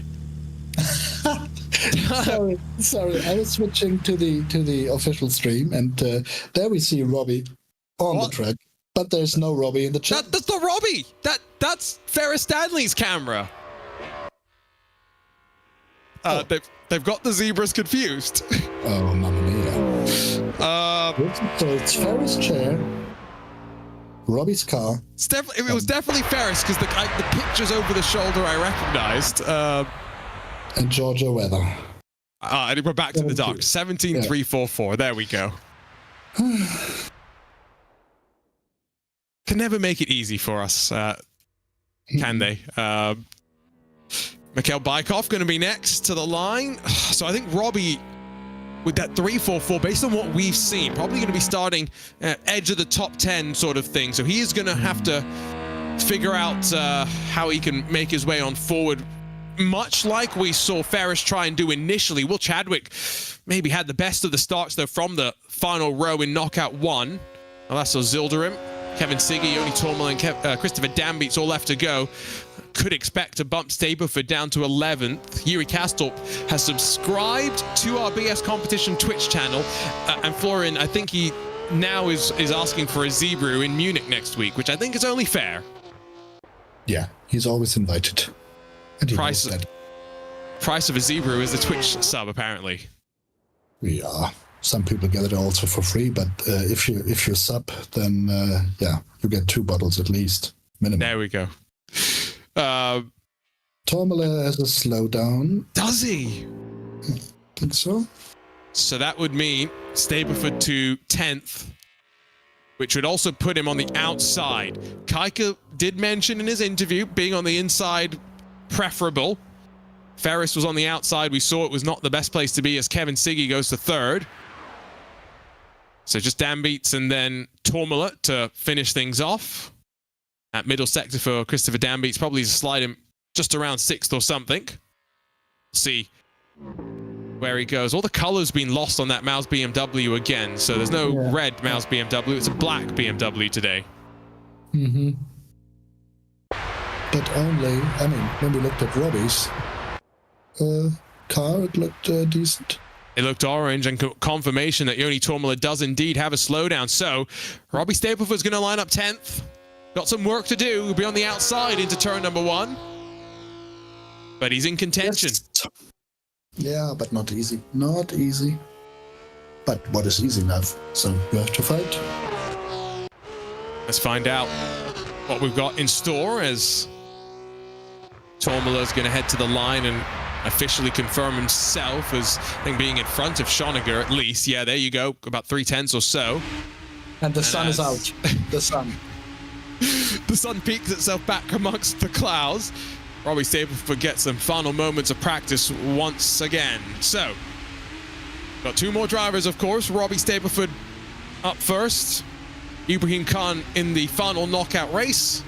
And then semi-final action to follow after that here in the second round of the Drivers' Championship. It's been a day where qualifying has actually been quite important, because I think those starting outside of the top 6 have not been able to find their way on forward. So what's Robbie going to be able to do? It's going to be fun to see him try and challenge his way on forward. And his biggest fan in this background, keeping him cool and calm as well. Just crazy what Robbie has built in his basement there. I mean, I think this is the, I don't know, maybe most sophisticated remote sim racing space that I've seen. Yeah? So he's really up for it to spend time there and to make it a bit cozy and to show his affection to the team and so on. So he's such a good team player, and he's so happy to be a part of this, I think. Yeah. So and you said that's his basement. I would say so, yeah. That's quite impressive. I like he's got the audio panels behind him. Of course, the 2 rigs, one for Rennsport, one for Assetto Corsa Competizione, and the other platforms in which he competes on. Just wants to make sure he's got the right equipment, especially for the LAN events that, of course, will build us to the Esports World Cup. So dropped onto the grid, ready to rumble. Outside of the starting formation, nerves building for everyone. And unfortunately for you as well, Florian, you have to sit here and get tortured by me. I think he will risk something at the start. I think he's that guy who really wants to gain as much positions or as many positions as he can right at the beginning. And I think we've seen him doing it a couple of times already. He's the biggest mover, I would say. But let's see if he can get it done here as well. So down we go towards the line and the start of knockout 3. Throttles pinned, let's go racing. Dennis Schoeniger behind Stapleford. Watches as 3 wide. They are going to battle up towards turn number 1. Bold move around the outside. Oh, and Schoeniger put himself in trouble. He's off to the grass, and Stapleford's still on the tarmac. You can see the Guild Audi in front. Marco Pajic trying to battle. Oh, and a spin from Mikhail Bykov went a little too aggressive. There's another free spot for Robbie Stapleford, who bangs into the rear of Christopher Dambeats, running down through the S's. This was close for Robbie. A little bit close for comfort, but all okay. Looks to the inside as Christopher Dambeats on Marco Pajic. Got to be careful they don't lose track of those in front of them. You can see how long the train extends, but a couple of cars up front maybe indicating they may break away if given the opportunity. Onto the back straightaway once again, and Stapleford's got some clean air behind. Yoni Tormola about half a second behind. Yeah, this is positive. So, if you are involved in fights now, running in P9 or P8, then it's over anyway. But now, maybe this group can really focus to stick together, and then some, the isolated moves are made. But we will see how it develops. Battle for the lead seems to see Dane Warren and Yuri Toman side by side. Will that stack up everyone else behind us? We are actually this time in P9 of 12. That's not a glitch on the top of your screen. Lap 2 of 12. Stapleford to the inside. Wisely backs out of it. Not worth the lunge, especially with Tormola now 1.2 off. So they've really gone hammer and tongs. Tormola, Schoeniger, and Mikhail Bykov. The 3 drivers now at the tail end of this field. Bykov with that slight spin and half incident rather at the top of turn 3. One by one, Robbie's going to have to pick his way on forward. If he can get a good exit here, set up turn 7, back up a little bit here, roll a bit more momentum off the corner rather than into the corner. Didn't get the best exit, and so I think Dambeats is going to be able to hold on for yet another lap. Yeah, it looks like it. I mean, the danger is that it now all settles in, and nothing happens at all. This is option A, but so I think you need to speed this up a bit, and you have to try to make the move quite quickly. I mean, not like starting a fight that is just costing you time, but to make the move stick as soon as possible. Yeah, and with Marco Pajic losing ground maybe to those just up the road, is that going to maybe mean that these drivers do have to one by one start to think about climbing their way on forward? Warren and Toman have not really been fighting too much since the move. Warren trying to extend his margin now on lap 3, but effectively still 10 cars, 11 cars in line, because Tormola and Schoeniger have been able to close. Could go in any direction, that is for sure. And looking a little bit defensive in some ways. Matti Sipula sees around the outside the move made by Pajic, checks them up out of turn 7, and Robbie again not the best exit off the corner. The draft, let's see if it can help him. They're fixed setups between the two BMWs, so there's no difference in terms of how much downforce or anything they run. It's just how well they get onto the loud pedal, and as Matti Sipula goes to the inside, Christopher Dambeats will try and follow. Almost opened a door for Robbie to go to the outside. Door slammed shut, but now losing track of those in front. It's the fight for 6th position as the leaders break away. Yeah, but it's good that P6 is still there, so it is a fight for P6, and this is what you need. So now it's 3 wide. Oh, mamma mia. Ooh, Matti Siepola almost ran into Marco Pajic. Stapleford tries to get underneath of Dambeats and BMW on BMW action. Stapleford's pumpkin plow machine carves its way on forward. 8th position now, 2 Audis to get in front of as well. And look behind, there's fighting to try and separate these drivers off the back as well. This is going to be intense to the very end.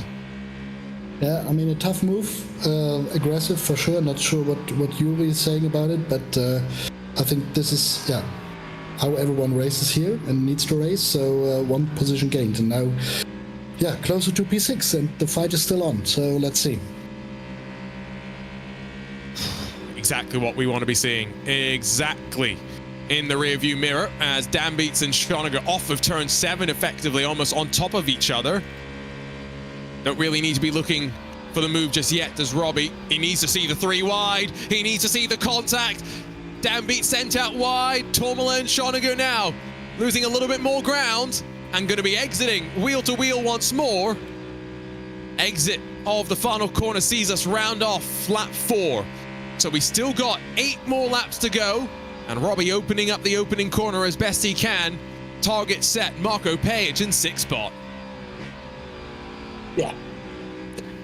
And hopefully Matti Siepola can, bring the fight to Marco now and not just lose him. Yeah. So this will now be interesting to see. But Robbie's there, he's closing the gap. Bounce over the curb. Could it potentially as well just come from that chance of Siepola and Pajic fighting for Robbie to take advantage? Yeah. I mean, this will happen. Yeah? I mean, if the pace of Matti is good enough, which I think is the case, then there definitely will be a fight for P6. And the question is, where will Robbie be when it really happens? Yeah? And but you need to be a bit closer, I'm afraid. I think so. Robbie apparently has a log cabin at the bottom of the garden. That's what Twitch chat's telling us. Oh, I'm sorry for that. Well, I mean, it sounds very Jimmy Broadbent-esque, you know, start from a shed.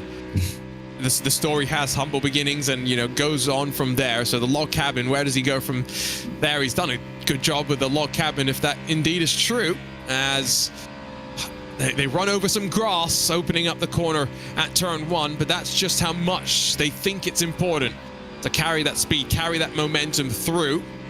But now he's there. He's closing in. Somehow. What can he do, though? Does he think it's worth forcing the issue just yet? Because Schoninger and Tourmaline are only 1.6 away. We've got 6 laps to go at the line, so a long way to go. I don't think there's any chance that, Yuri Toman, Kevin Siggy, Ulas Ozildirim, or Johan Hart, the cars running 2nd through 5th, are going to fight too much and, end up back with these drivers. So this is the fight. 1 spot between 7 drivers still wanting to make their way on forward. No, absolutely. This is the fight we have to watch here, and I think nothing else will happen. But a lot can happen in this 3-way fight here. A bit wide from Pajic. It's okay. Down out of that corner, they run once more. Where's the next BS competition meetup going to happen, Florian? Of course, you had a handful of the drivers out at Vallelunga for the opening round of the Italian GT Endurance Championship. Where else will the Zebras be making their way in a coordinated effort? This is actually a good question. I mean, if you look at the ESL R1 roster, this will definitely be the trip to Italy that we do soon. And but a bigger meetup is not planned at the moment. But these meetups now happen so often and so naturally. There were Zebras in 24 Hours Le Mans, where people were then, we picked up the DMLS trophies at an MLS race with Lucas Herrmann and Felix Kirnbach. I think it could be that we visit Norby Kish at some point at one of his truck events, which is also quite close to some people's homes. Yeah, and so we really look at natural meeting occasions. The fight is here. Here we go. In the middle of it. And so as Robbie Stapleford joins the fun, unfortunately so do Dennis Schoeniger and Joni Tormula. So this three-way battle is going to end up being a five-way fight. We'll see what happens. Also saw that Ryan Barneveld, Phil Dinez were out at Laguna Seca for the IndyCar race, met up with Jaden Conwright. So you never know who you're going to run into at a race weekend. You'll probably, more likely yes than no, find a zebra somewhere in the paddock. Down out of turn 5 though, with 4 laps to go at the line. It was close through the chicane last time. I think at this point, Florian, you've got to start making your moves. There can be no waiting around, especially with those 2 behind having closed up the margin. Yeah, absolutely. But yeah, the fact that it's hasn't happened yet, I mean, shows how difficult it is and how tiny these margins are. And as I've said, it can also happen that just nothing happens here because there's no chance to pass. But I mean, I hope that this fight between the other 2 guys now ends a bit in tears, maybe. And here we are. Once again, wheel to wheel, and Robbie has the chance to take it 3 abreast. No, instead he'll just pick the one. He'll pluck Matti Sieppula away from 7th spot, down towards the line.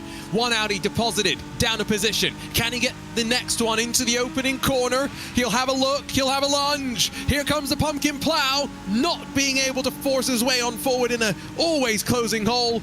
The intent was there, the aggression was there, and Robbie Stapleford, cool, calmly, collectedly, working his way on forward. Just one more move to put him up to the top 6.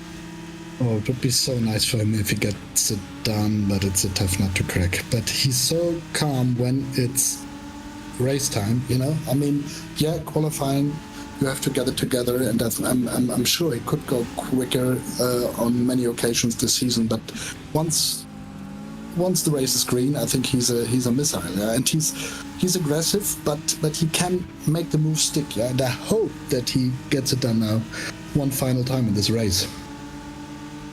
One more corner to potentially make a move and then try and run away. That's maybe to the inside where Robbie Stapleford will go. Matti Sieppula cannot follow and take it 3. Oh, that's going to be a little bit tight on the exit. The Guild Audi given just enough room, and then on exit, Favor returned as well. But down towards the line, Robbie in an uncomfortable position, left on the outside, and with Sieppula having not just alongside an overlap, having to defend from the run from the Williams machine of Dennis Schoeniger. Stapleford can cover off both of those, can't get back to try and challenge Marko Pejic. Looking both in front and behind, intense stuff through the field. Absolutely intense. I mean, it was crucial to keep this position now. If you get another car between yourself and P6, then it's almost impossible. But now it still is possible, because I think what we saw is that his pace is better, and there still is a chance for a move for sure. But the guys in the back, they definitely want to have their say as well. And Mikhail Baikov a little bit too far behind. I was just wondering, has he been able to close up through all of this fighting? Answer to that one has been a resounding no. 2 laps left at the line, and Robbie this time a little bit more speed. This looks good. To slingshot him into the corner. He clears Pejic, clears him through turn 10A, through B, starts to open up the advantage, and so as Pejic defends from Schoeniger out through turn 1, exactly what Stapleford needed. You can see the Audi alongside of the Mercedes for Williams Esports, and the pumpkin plow in 6th position builds its advantage. Semi-final 2 beckoning for Robbie Stapleford. Oh, I love pumpkins. Are we all on board the Pumpkin Express? No idea. No, we're trying. We haven't come up with the right nickname just yet. One more lap next time by, and I think all Robbie's got to do here, and I hate to say it out loud, stay out of trouble. Absolutely. I mean, and I'm quite proud of myself, because I'm analyzing the driver's characteristics quite well, and I know my drivers, to be honest. So this was another Stapleford Mega Drive from, well, not yet. We have to cross the finish line. Sorry, I was a bit carried away. But making it from P, 10, would be an amazing achievement. I think we'll give you all the credit as well for this broadcast being so good, because I just talk nonsense. I talk out of my big book of BS. Sometimes you actually have Florian pointed out some rather important things, and I'm just saying, more people should come and help us in the commentary booth, because we are mostly simpletons who can always learn a little bit more. One more lap to go. Robbie in a great position. Margin grows to those behind. Come on, Robbie, keep it on the tarmac. Absolutely. I mean, motorsport can be cruel, sim racing can be cruel, you know. I'm talking about great results, and then suddenly there's a small mistake and you're off or something, so we have to wait, and then we can celebrate. But this is such a spirited performance, and so mature. I mean, Robbie is still really, really young, so but he has tons of experience in sim racing already, and now to show it and to make it into a semi-final, this is a good step, and shows that we are here to fight this season, and not just be there like maybe in some races we were last year, but this is really good to see. Important to make your way out of the poor qualifying relative and get up into your semi-final. So we've got zebras now in each of the semi-finals, as Robbie Stapleford out of the final corner. 6th position after starting down in 10th. You can see what it means. Oh, the relief, the exhilaration, and a spot in semi-final 2 officially now his. Yeah, congrats. Oh, mamma mia. Not from the basement, and this was the key. Not from the basement. That was indeed the key. We'll grab a chat with Robbie, I'm sure sooner rather than later. And Ibraheem Khan now on deck in his big red machine to go up in quarterfinal number 4, the 4th of the knockout races, and see if he can make it 3 zebras to advance. Of course, all in his own quest to try and make it into the top 21 or so. Top 9 would be ideal. Lock yourself into the Drivers' Championship, to the Esports World Cup. But being more realistic, does seem as though some drivers who struggled in round 1, maybe just trying to get some points onto the board. Robbie Stapleford wants to make sure that we can get the best look at him. So he's going to join with a different camera, make sure it's crystal clear. Florian, your drivers are so well media trained. Yeah, absolutely. We'll have a chat with Robbie Stapleford then, who will come and join us here in the broadcast booth after a great fighting effort to start down in 10th, make his way forward to 6th, one by one, carving his way in towards a semi-final spot. So this means we have definitely drivers in both semis, which is amazing. Robbie! Hello! What Let's a drive! go! Fantastic, congrats. Thank you. Robbie, we saw the smile across the line. How did it feel? We knew qualifying was not necessarily what you wanted it to be. Oh, it was amazing. I know I screwed up quali ever since we joined in practice. It didn't feel right to me, and then we went into quali and everything felt like it was in slow-mo or whatever, and then so the quali didn't really go to plan again. But yeah, what a race. Started 10th and just started picking them off, and we finished in 6th. So I can't ask for much more. It was one of those races as well where you were just kind of waiting, and then the opportunity started to come. And once you made the move for 6th, side by side behind you, never looked back. So you go forward to semi-final number 2. What are you going to be thinking about? What's going to happen in the time you've got between this race closing and that race starting that you'll be thinking about? Get my one-shot quali done. Hopefully we'll be able to get further up the field in the semi, and same race again. Use my brain and work smart, and hopefully we can make it into the final and get those points for the championship. Yeah, in hindsight, it was a bit of a dumb question. Before we let you go, we got to ask, are you in a basement? Are you in a log cabin? We're trying to figure out what the setup is that you got behind you. Well, I guess you could call it a log cabin, but a wooden shed, to be honest, what me and Dad built a couple of years ago. Got 2 rigs in here, got a good old desk, got a wall full of Lego and helmets, so Can't go wrong with Lego. No disagreement here. And I was saying during that race, Jimmy Broadbent started in the shed. You've got to start somewhere. Robbie, we'll see you in semi-final 2. Best of luck for the race you've got coming up. Yes, thank you. Always great to catch up with Robbie Stapleford. We've got one more of our knockout races to go as Ibraheem Khan gets ready. We've got about 4 or 5 minutes left in practice. So what we're going to do here, step aside for a couple of minutes time. We'll grab a breather, calm down just a little bit, and maybe get ready to go and see a third zebra make their way on forward to a knockout race. What's Florian going to do? We'll talk more about that in a couple of moments' time.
welcome back along to the herd as the BS competition Zebras watch on to see as Ibraheem Khan gets on in the fourth knockout round. Race rather of the second round of the ESL R1 Driver Championship. Arjuna Kankipati alongside of Florian Haasper as the drivers get out on track. Bono House going to be first out in the Guild Audi R8.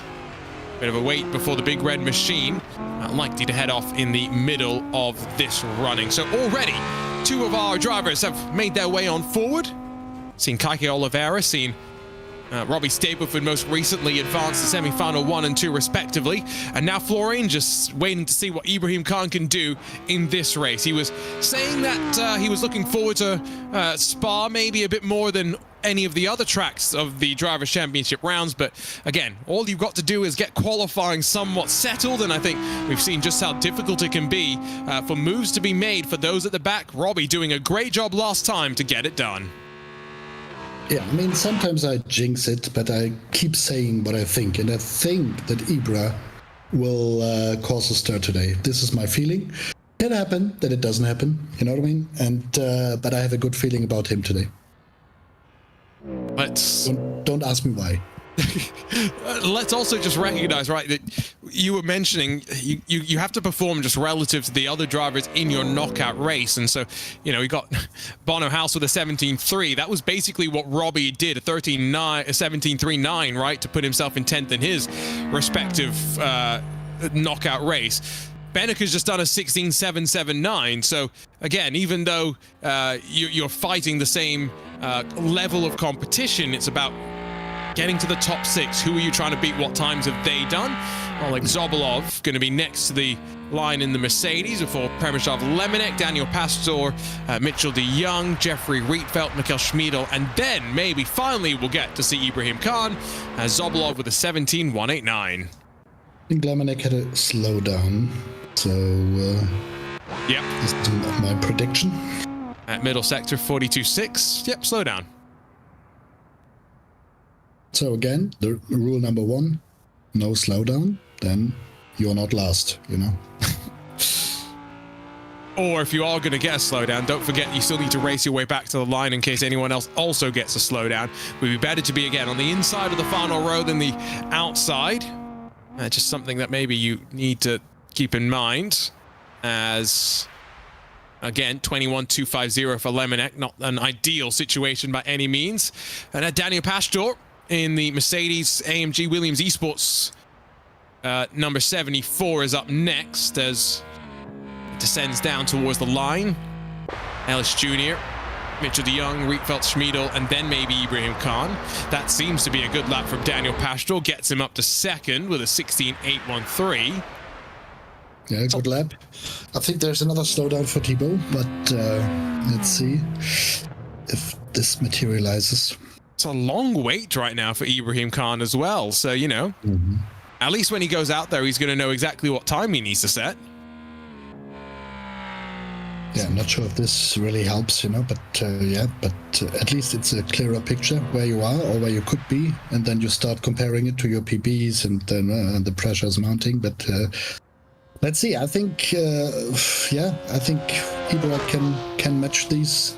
Well, maybe not the 16.7 or 16.8. I think these 2 laps were outstanding, but everything else should work. But let's see. I have the feeling he will surprise us today and show what he's made of, but we still have to be a bit patient. We're waiting. We're waiting to see. Looking forward to it, that's for sure. Mitchell de Jong runs his way to the line as we finally, very last car, I do believe, to get underway. So let's see. New camera angle for him as well, and this time we actually get to see everything. We're not just looking at his legs, so thank you for that one, Ibra. Away we go. Let's ride with him. Let's talk around a lap on board. Open up turn 1. It's a bit of tarmac on the left that you can use to try and just turn in a little bit more aggressively and a little bit later. Rise up through this opening corner, though, and clatter over as much of the inside curve through turn 3. Then rotate the car down through the S's and just side the car on through. As aggressive as you can be. Don't even mind the curves. Bounce over them. Same could be said over turn 5. Look how much of the runoff that you use. Got to be careful, though, not to run too far wide and pick up that slowdown. breathe for a moment and then steel yourself. Camber it in turn 6 faster than normal and set yourself up on the curb on the left-hand side to turn in for the tighter than 90 degrees. Turn number 7. Onto the loud pedal, but maybe not as early as Ibraheem Khan wanted.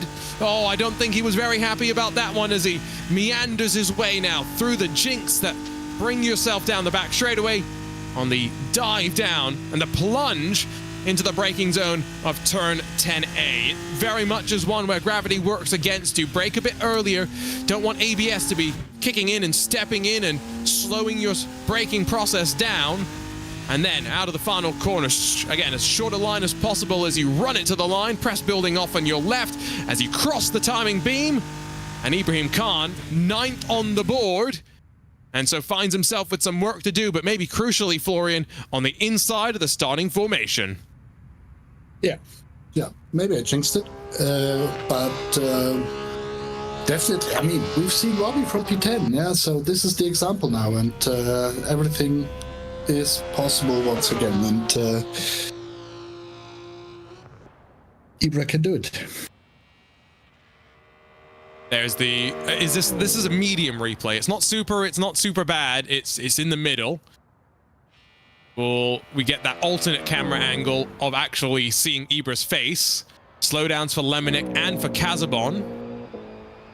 Very, very interesting to just keep an eye on. The fact that a couple of drivers are getting dinged in this final knockout race. Semi-finals, of course, they have to qualify again, so there is some pressure there. As there's the pole sitter, Max Bennica, who looks, well, like he always does, ready to go racing. And now in the warm-up session with 60-odd seconds left to go. So, some work to do, yes, but not an impossible task. And you were feeling quietly confident about how the race was going to go, Florian. I think now all that Ibra's got to do is just stay clean, stay tidy initially, and then find his way on forward. Yeah, I think he should really, but I don't know if this is all possible with the situation and the pressure you're feeling, but just remember what Robbie did and just not losing your confidence, staying calm at the start, ideally, yeah, being a bit lucky, staying out of trouble and rather gaining 1 or 2 positions already at the start, and then you're in the mix, then you can fight for P6. And so I still believe that we will see him in the semi, but it's work that needs to be done. Yep. Again, re-qualify for the semis. It's such an interesting thing. Means that you go through that mental mindset, the mental warfare of the qualifying intensity before you go racing. And this brief warm-up session, it's not really too much time, but just enough for the drivers to get focused up and ready to go, and then dropped out of the sim and on to the starting grid. So Ibraheem Khan in that big red machine, final zebra that gallops towards the starting grid, grabs a quick swig of water before he puts that on the floor. No more of that for 12 laps of racing. It's going to be as little blinking as possible and as much pushing as he can. And Ibra is such a positive guy. You know, when we were in Vallelunga, I mean, we will bring some content pieces that we did with him at, where he asked random race fans, Italian race fans, about how they liked the BS+ Ciccato livery, and it was so funny. So he's such a natural talent in, yeah, being funny and create, or being entertaining, and so this is, yeah, what we appreciate so much about him in combination with his speed. I still remember when we did Virtual Le Mans, and he put the car in P3 in qualifying, and then was a cornerstone to give us this podium. But now the start is here. Let's go racing for the final knockout round of tonight's action, and already that's an aggressive look, and oh, there's a spin. Porsche Coanda goes around, and it allows one more car off the grass as Thibaut Kazabon gets alongside. What is he doing now? What is he doing? Ibra has to take avoiding action, now rejoins 3 abreast. Oh, craziness on this initial restart. I have no idea what race control is going to make of that. What I do know for sure, Ibra not inside the top 6 as it stands. Oh, but what a rejoin this was. I mean, I think, given the circumstances, he was still lucky, Ibra, so he sees P6 over there, so pretty much the Robbie situation, but driving standards at this start were not particularly high. It was a moment, was that, as they just about hold on to everything, and Ibra back down towards the line now, and hoping to try and close up some of those margins to those in front. So Kazabon fights with Lemonek. In fact, there's 3 Audis right now directly in front of the BMW that we ride on board with. In front, Beneke, Ellis Jr., Wisniewski. Off into the grass goes Thibaut Kazabon.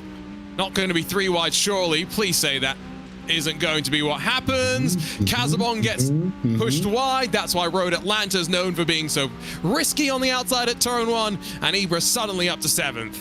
1 more to go, come on. Wow, I'm still a bit speechless, not gonna lie. I've commentated on some crazy race start. Commentated on Wednesday, Florian, on a jumpy truck race in which the 2 leaders were fighting out of the final corner. The leader crashed in midair with a lapped car, crashed across the line, and won by 0.003 of a second. It was still less crazy in some ways than what happened there at turn 1, because that Williams car that rejoined, I couldn't see. I want to know how that initial stuff even tangled up, because that Porsche Coanda car just went around magically like on a pendulum, all kicked off. Yeah, absolutely. I'm just shocked. I mean, I have poor understanding of what happens on the track, yeah, obviously, but I was a bit surprised of this rejoin, because, I mean, if you run straight into the back of another car, this is, I think, I don't know, this is not acceptable, but we'll see what race control does, or maybe I'm just having my zebra glasses on, but I don't care anymore, because if Ibra gets away with it like he does at the moment, then he's in for the fight. It's 1 position that he needs. Exactly. There will be no complaining if all things considered it works out for Ibraheem Khan. Down at the S's and up through turn 5. So Lemonek and House directly in front. Bit more of a buffer then to Rietveld, Wisniewski, Ellis Jr. and Maximilian Beneke, who leads at the front of this one. About to complete the 3rd lap as they cycle back out of turn 7. And so we'll have 9 laps to go at the line. Only 1 position. That's it. That's what Ibraheem Khan is looking for. His chance to get into the top 6 and make it 3 zebras in the semi-final for what would be, I think, the 2nd or 3rd time this year, Florian. Yeah, absolutely. But it's not easy, but he is there. The sector colors look also good. Yeah, 1 purple, 1 green. So I think it's going to be interesting over the next laps. Watch the hands at work. It's a bumpy track, is Road Atlanta. Curbs, surface as well. Want to be as smooth as you can. You've got this great track in the northeast. A little bit west of the track, you have the Atlanta Motorsports Park. South of Atlanta itself, you have the Atlanta Motor Speedway. Those are the major facilities, but you've got so many interesting racing places around this great city, and of course so much excitement around motorsports in the community as well. There's a ring road that has its own quote-unquote racing. We don't condone street racing. Just be very careful if you're ever driving around I-75 at the peak hours of night. You may see some Mustangs, some Challengers, some Chargers in your rearview mirror closing at a rapid rate of knots. So gap behind to Mikkel Schmiedel, I think, is relatively large right now. So Florian, I think Ibra's not looking too much behind. He's more focused on in front and what he needs to do to try and get up to 6th. Yeah, and he's gaining, and now the gap is getting smaller and smaller, and this is really positive, because then there are a few laps where he can see, okay, is there a chance, or what would be the best position to make the move, or to try it. And now that he's that close, I think I can also consider doing it early, because this is what we've seen with Robbie, that once he made the move, he was then pulling away, and then the other two guys were starting to fight. Let's see. I mean, he is in a position, and this is positive, but still a long race. Long race indeed. But things are going decently well after how the start started. Someone asked for zebra glasses, by the way, Florian. So if you ever need some more merch ideas, oh yeah, I mean, could be these silly cheap glasses that people here in Germany wear to support the football team, but maybe we can do something high level in the cooperation with Ray-Ban. I mean, if you get some sunglasses, Florian, I'll wear them. That's for sure. Yeah, no, I mean, zebra glasses. What you could really do though is you need the special mind control that makes you faster. You know, gives you guidance from Phil Denez, Ryan Barneveld, the four stars we've got in the car right now. Yeah, there's some zebra AI in there. Exactly. Yeah, this is a good product. Oh, you're. Zebra AI. We'll get Silicon Valley going wild at the idea of that. Maybe. Sorry, I'm just laughing because I spend so much of my time talking about how much AI sucks. But I'm all for this. If it will make me faster, I will do anything. At this point, I need all the help that I can get because I watch some of these people in the IndyCar in particular. I go, how can I do it? Zebra-ban. Oh, yeah. It doesn't roll off the tongue as much as I was thinking, but no. The collaboration is there. Yeah, absolutely. Zebrocally. Zebrocally actually works a little bit more. But could also be a big disease, a zebra disease, you know. Yeah, but you could say that about anything with zebras. So, you know, we've got to persevere. We're going to power forward through all of it. Yeah. But I'm getting a bit skeptical now because the gap must not get any bigger because then it's hardly possible. It's 6 laps complete, so maybe Ibraheem Khan in that BMW just sliding backwards with the balance. Could it come back on tires towards the end? Kel Schmiedel is closing. Thibaut Casabon not far behind as well. So 4 cars, 2 positions in the semi-final up for grabs with both Lemonek and Bono House in this little pack that we have. Just trying to figure out as well, why does Ibraheem Khan have a... What does he need the Xbox controller for? Here's a look at the replay on the start. So Apex has contact with the Williams car. That's why it ends up rejoining. And then, yeah, I mean, to be fair, I'm not sure what the Audi was really doing either. The Williams car has to rejoin at some point. Yep. The Audi somewhat runs Ibra out of room. Yeah, definitely changed my mind on this. So it looked differently in the first few. So I think it was less harsh than I thought. So sorry for that. I'm just very grateful, again, watching all of these start replays, that I am not having to be the one actually doing the driving, because I've been it was actually, I think RaceSpot didn't actually capture any of it, to which I'm very grateful. But there's a race, the SCO GT series at Phillip Island, where turn 1 I did something dumb and I turned in when I shouldn't have, and there was a Team RSO GT3 car next to me, and I took them out and a couple of other people with me. Silly stuff happens, especially when you're trying to make judgments, and even if you've got like a spotter that's telling you that you've got someone next to you, it's as difficult as it is in the real world, where you've got a lack of, visibility. You've got a Hans device, so you can't really look all the way around you. Very difficult in the sim world sometimes, Florian, to judge exactly where you and your competitors are.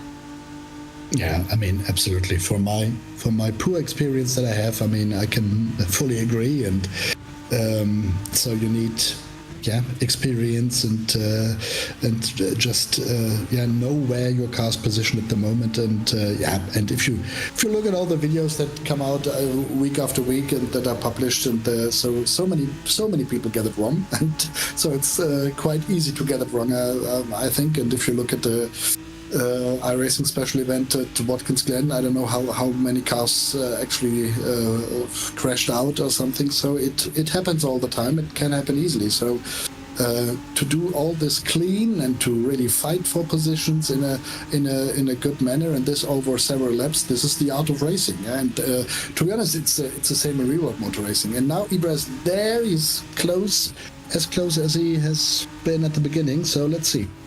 Let's see. He'll have 3 more laps at the line, and I think that's where he will be kind of looking from. Curious how aggressive he goes this time down into the chicane. Can he launch himself off of turn 7 nicely? Not sure. You can see. Yeah, that's not the exit he wanted. Yeah. He's trying. He's asking the car to give him a bit more. Not close enough. Not this time by, at least. No. And time's running out, slowly but surely, but maybe I jinxed it, hopefully not. Yep. Let's see, he's been able to close. I think the problem really is the fact that Lemonek and Bono House, both in the same car, running the same setup, probably running a pretty identical sort of speed as well. Very hard then at a track like this, where there's limited passing opportunities, to try and take advantage. Good opening sector so far, though. Right around matching what Ibraheem Khan would expect in the big red machine.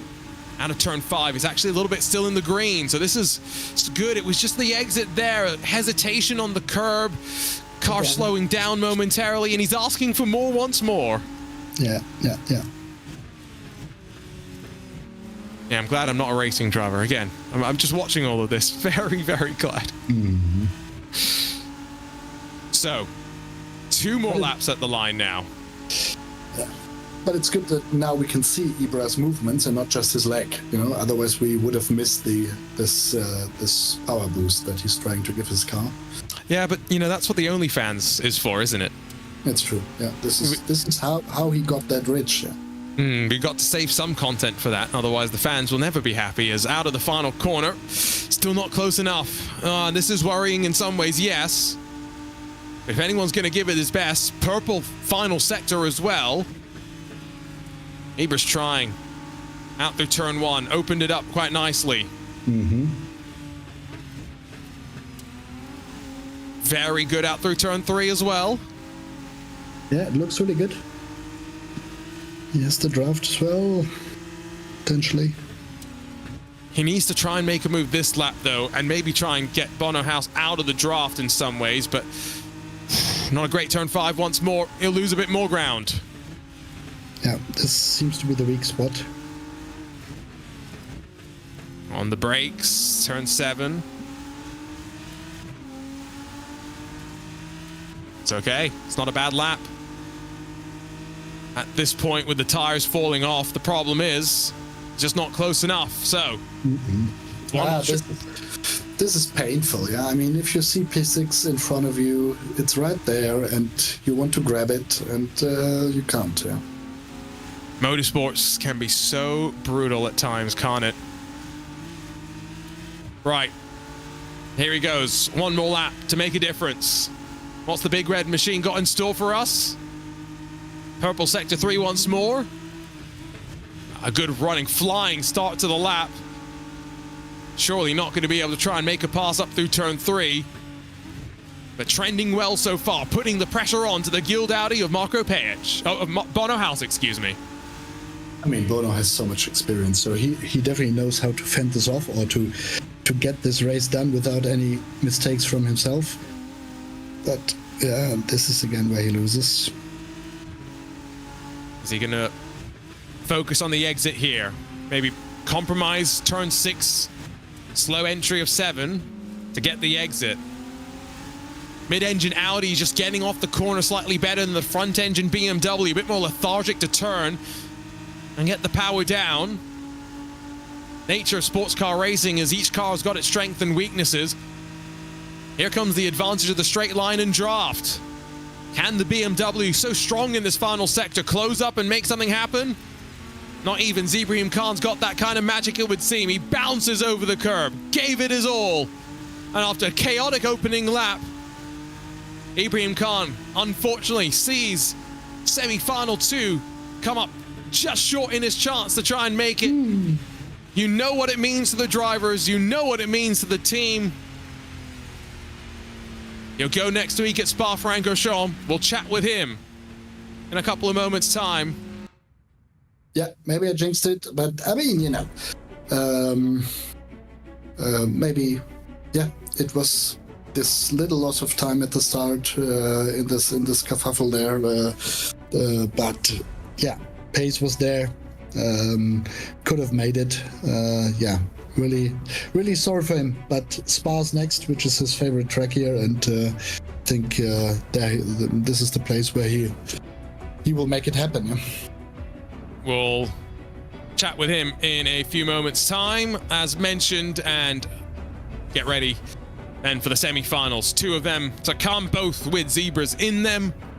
Question will be, can Robbie Stapleford and Caique Oliveira make their way on forward to the final, as Ibraheem Khan picks up his camera and switches it around, much like Robbie Stapleford, to give us the best view possible before our chat with him. So we do have a brief break now, don't we, Florian? Before the semi-finals, Race Control is going to have their brief little chats as well before we go racing. So 20-30 minutes time for us to step aside as well. What have you taken from the first 4 races that we've had so far? Yeah, I mean, mixed emotions again. Positives, definitely Caique and Robbie. Robbie's race exceptional.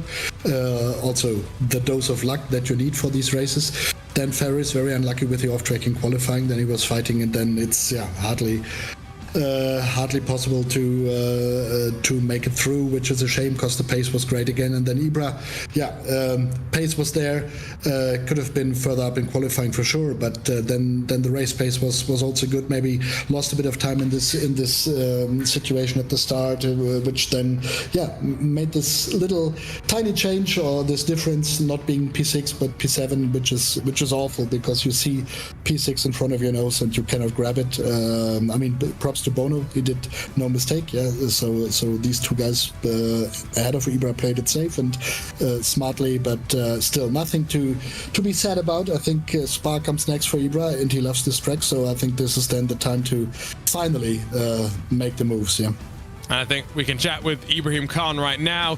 Ibra, you gave it your best. Unfortunately, P7. Talk us through that one, especially talk us through the start, right? Because you saw the spin in front of you, you saw the rejoin on the outside, and through all of that, you still find yourself in a spot. I can only imagine what you were thinking in the first couple of corners. Yeah, I mean, it all started with just qualifying poorly, being in my head a bit too much in qualifying. Didn't feel like I had the right configuration in terms of settings before qualifying, so I was just trying things. I kind of got out of a rhythm leading up to the race. I was in a rhythm and fell out of it.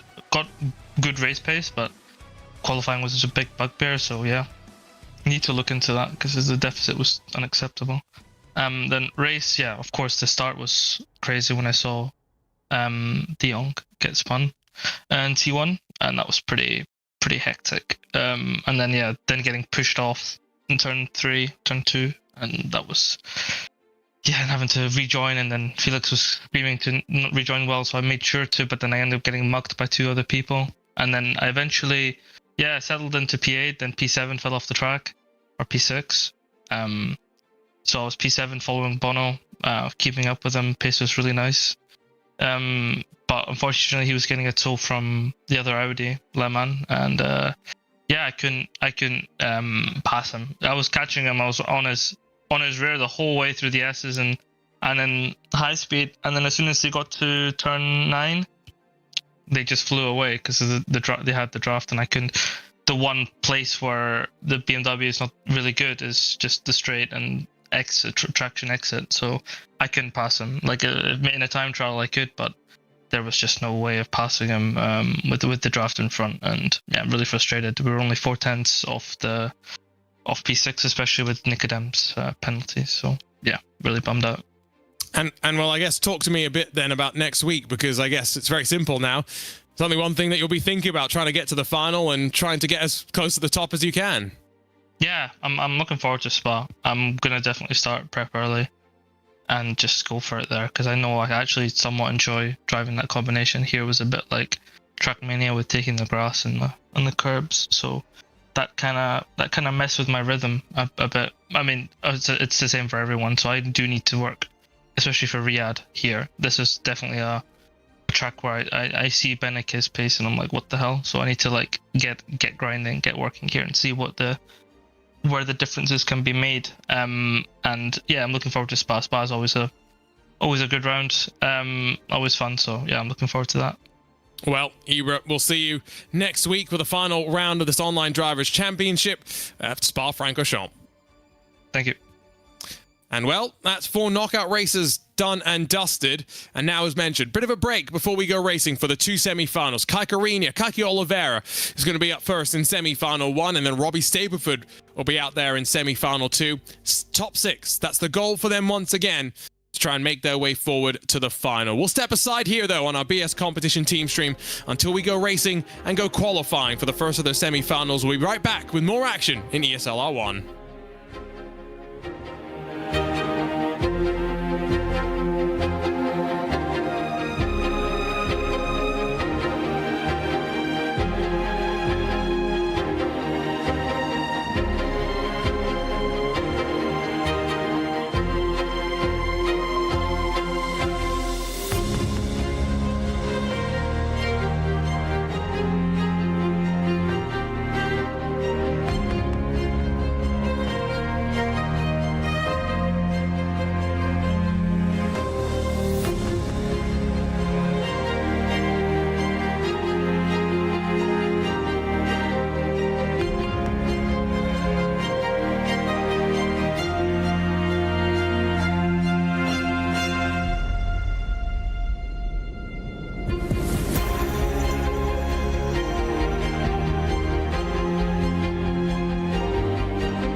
Welcome to round 8 of the 2024 eNASCAR Coca-Cola race number 8 of the season. Let's go racing from Charlotte. Big shot to the outside. Gated Honeycutt took it from low on the outside of the racetrack, but they are nose to nose in the battle for the race lead, moving 3 wide for a moment. Donnie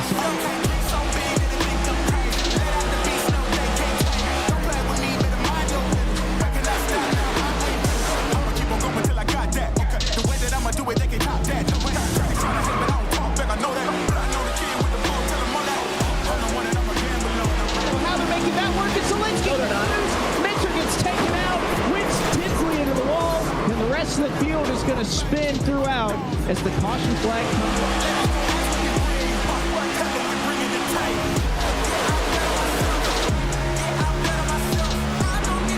Carolo's going to get a massive run off of turn number 4 here in that middle lane. He's going to close to the rear bumper of Jimmy Moles, but will it be enough to set up a pass? on the bottom, they touch. Rowe going to push him out of the way to the inside. Side by side, beating and banging. Walk together to the line. Who's got it? On the inside, Garrett Lowe by 1/1000th of a second gets the win at Charlotte. I'm about to run a game, no kidding. I'm way too cold, too chill. And well, what a victory it was at the Charlotte Motor Speedway in the Marla Ford Mustang for Garrett Lowe. Welcome back to BS Competition and to our team stream of ESL R1's online Drivers Championship rounds. Already our knockout races have seen 2 of our Zebras qualify for semi-finals. Caique Oliveira, Robbie Stapleford ready to go racing once again. My name is Arjuna Kankipati. I'm joined alongside by the big boss, Florian Haasper. And Florian, your nerves are already, I think, shot to bits. Let's shoot them a little bit more as we get ready to go for semi-final number 1. Yeah, absolutely. I mean, it was so close, especially with Ibra, so it would have been 3 Zebras in the final again, in the semis again. And yeah, Ferris also had the pace, yeah, but then slowed down in qualifying again. Big thank you to Owen Carroll for the raid, by the way.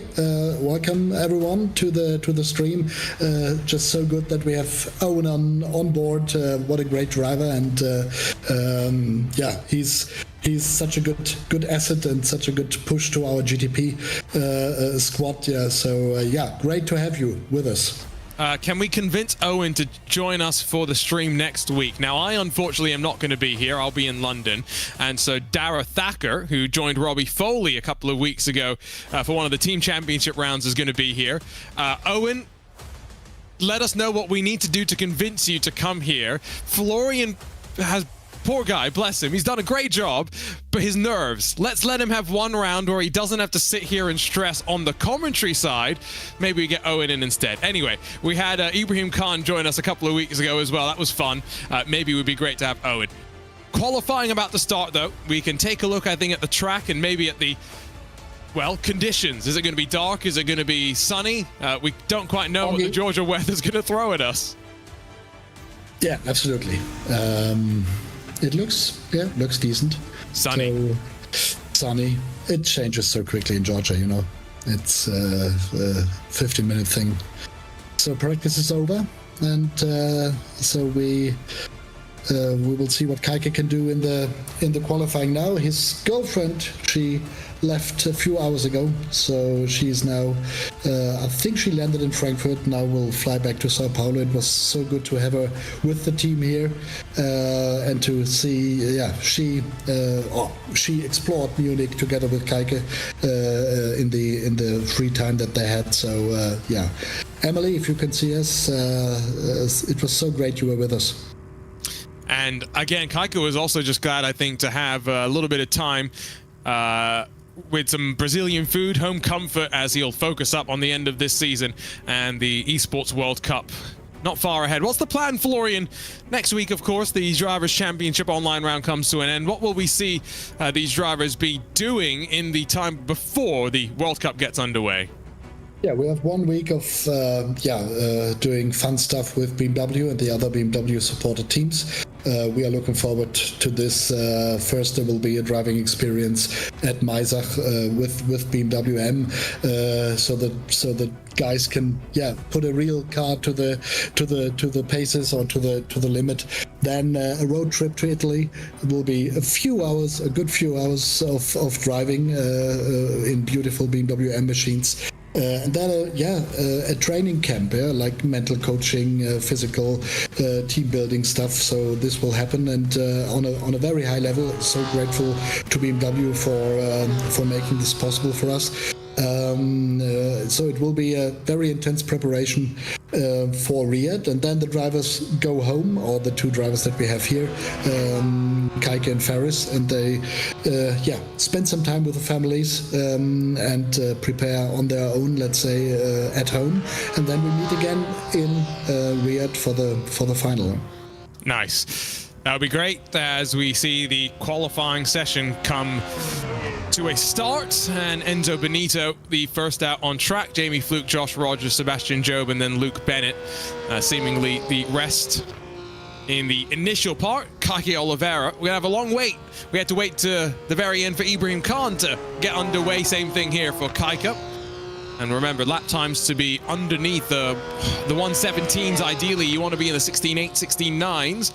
But we've seen some slip up into the 17.3s, or you get to slow down, you're even slower. Benito's tracking towards a, 16.9, maybe a 17.1. All depends on this final couple of corners on his run towards the chicane. Yeah, looks like a decent lap. I mean, I always judge it from the middle sector, 39.9. So everything below 40 is most often a good lap, yeah.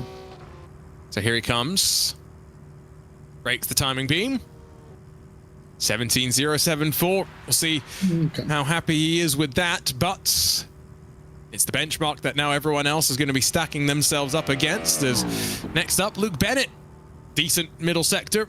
First sector so short, it's basically just the opening corner, so it's hard to get really a sense from that. But as once again Bennett dives his way to the line, he will break the timing beam and give us an indication on exactly where his BMW is going to fare. 16.9, so it's about 2/10 quicker or so. And now Moritz Lohner, another BMW, ready to put himself onto the board. Yeah, it's a stacked grid. I mean, you have Rogers, you have Job, you have McCormick, Chinchik, Collins, Luke Bennett. So no one in this is slow. There are no weak points, I would say. So it now all comes down to this qualifying lap. So you need to get your act together, and if you do a small mistake, then this will cost you dearly in this field. Yeah. And here comes Caique Oliveira out of the final corner, final driver to start the lap. Let's see exactly what he's got for us. Remember, top 6 to advance to the final. You want to make sure you're qualified up there as well. So turn 1. It was good, aggressive, clipped the inside curve as best as you'd like. And now cuts turn 3 as well, rotates the car towards 4. Just throws it in there. Just trust that it is going to stick. These GT3 cars do have a decent amount of downforce. Looks decent, right? I'm always better judging, but couldn't see any big mistake. I think it's been okay. This is the most important corner. Rear end tries to step out on you, and I can't tell from the reaction if that was good or bad. I think if there's no reaction, it's good. I mean, it's a 39.936, so this is not bad in the middle sector. I can't quite, I think it's a 9.4 or something in the first sector. Stands up in his seat as he dives onto the brakes. Very tidy, very tidy. Although a little bit of a wince, maybe struggle with traction.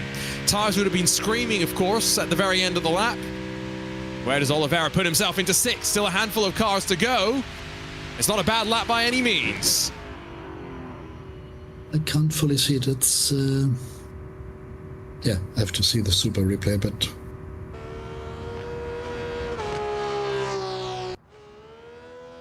so we'll find out in a few moments' time what the time's going to be. Charlie Collins next, Porsche Coanda. Must have been a 17-0 something. Yeah. So it would have been faster than Enzo, wouldn't he have been?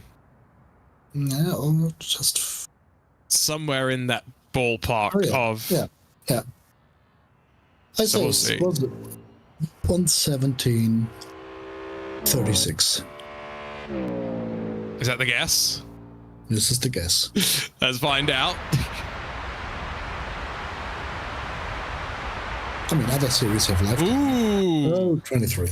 0-2. That was very close to Yuri Kastorp. No. So Jamie Fluke, that middle sector's a 40-0, so probably trending a little bit outside of where he'd want to be. There's 4 drivers. Kastorp through Loner covered by 0.5 of a second. Such is the margin. Let's see how the Mercedes will place itself. Maybe struggling a bit more today with the BOP compared to other rounds. And Jamie Fluke down the back, 17-2. So Dara McCormack, Marcel Chinchik, and Sebastian Jobe. 3 more drivers to come. 3 very quick drivers as well. Oliveira could be 6th, he could be 9th. Yeah. Middle sector tells me that Caique has a chance to stay ahead of Dara. We'll see. Yeah, Mercedes definitely struggling a bit more. Maybe the front engine car struggling more a bit in general. Although Bennett's been able to figure out the BMW quite well, as has the entirety of Red Line. McCormack up in front of Kastorp, so forward to 5th. So close. So Marcel Chinchik, middle sector, 39.9. Trending well in the Vitality by R8G. Audi R8. Sebastian Jobe, of course, after that. Likely to be one to potentially challenge for pole. What's he got in store for us? Slow down for Sebastian Jobe. Yeah. So, as and Chinchik... Chinchik behind Caique. Yeah, well. Exactly what we wanted. Caique in 7th on the inside, where he wanted to start, and Sebastian Jobe to start down the back. We've got some drama, and knowing one driver is going to be trying to charge their way forward through the field. Oh yeah, there's so many storylines now through this grid, I must say. So Sebastian coming from behind, Chinchik will definitely be feisty and trying to make the move for P6 quite early. Then Dara also a guy that is very aggressive and wants to build this buffer that you need to P6. So yeah, a lot of stuff will be going on at the start, and you need the dose of luck. Absolutely. You just need that luck. At the end of the day, it's the intangible. Sometimes you just need it to fall in your favor. Caique looks pretty relaxed. 60 seconds left in this practice session before drivers deposited down for the starting flying formation grid. And away they will go. No standing starts anymore, which I think is a good thing.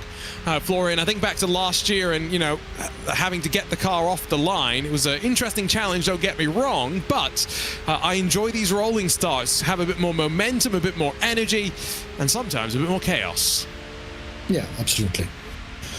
I think the starts provide some action, which is good.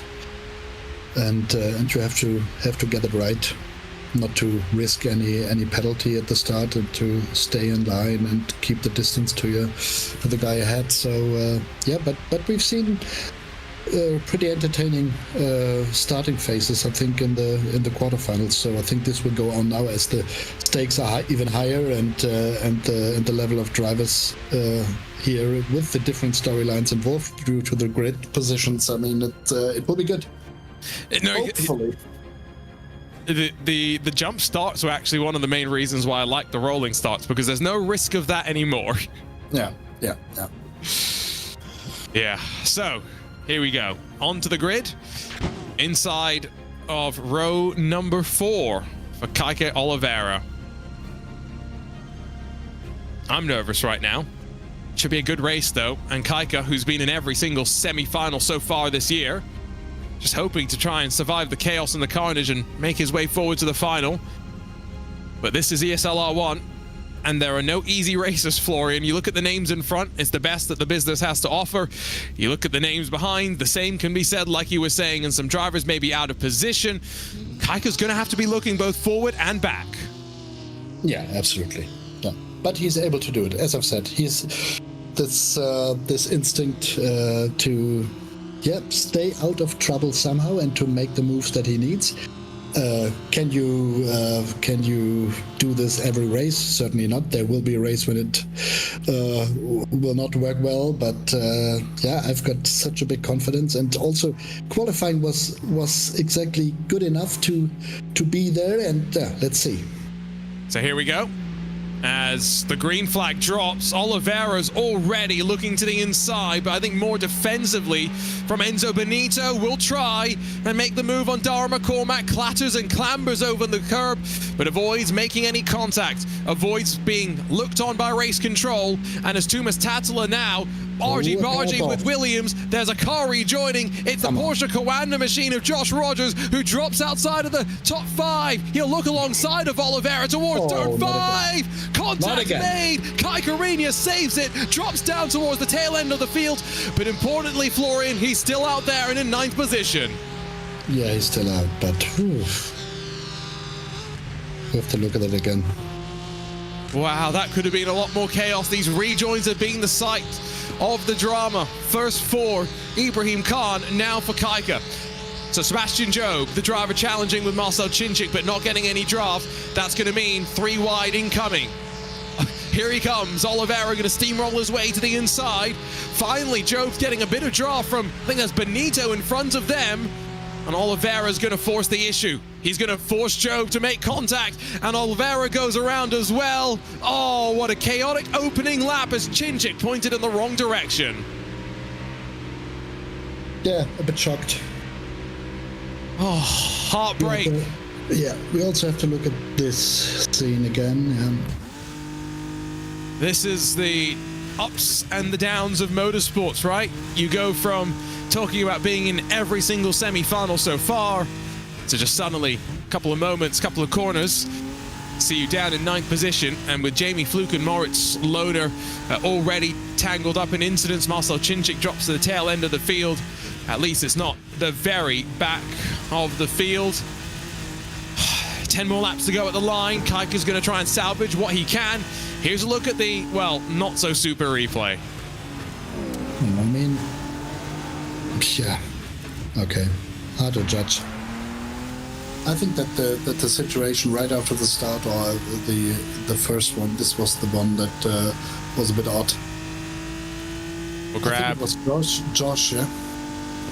Try and grab, I think, maybe when the broadcast grabs its replay, we'll grab that replay as well, so we can get the full picture from maybe up above. But for now, we rejoin the live coverage, and Oliveira behind Yuri Kastorp, who has gone from our Twitch chat to being back on track in the Maus BMW and being chased down by Caique Oliveira.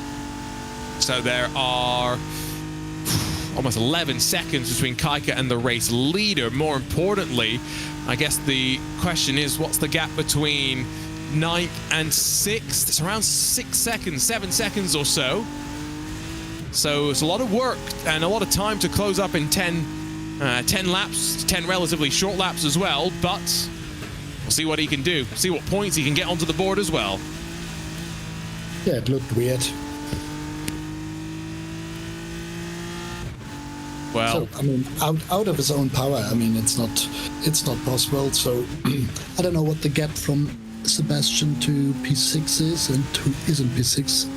So this could be something where you have something brewing maybe. And yeah, it's all about keep going, Caique, and take the points that you can get. And let's see if something happens, or maybe there are penalties from the start or from the incidents that we saw.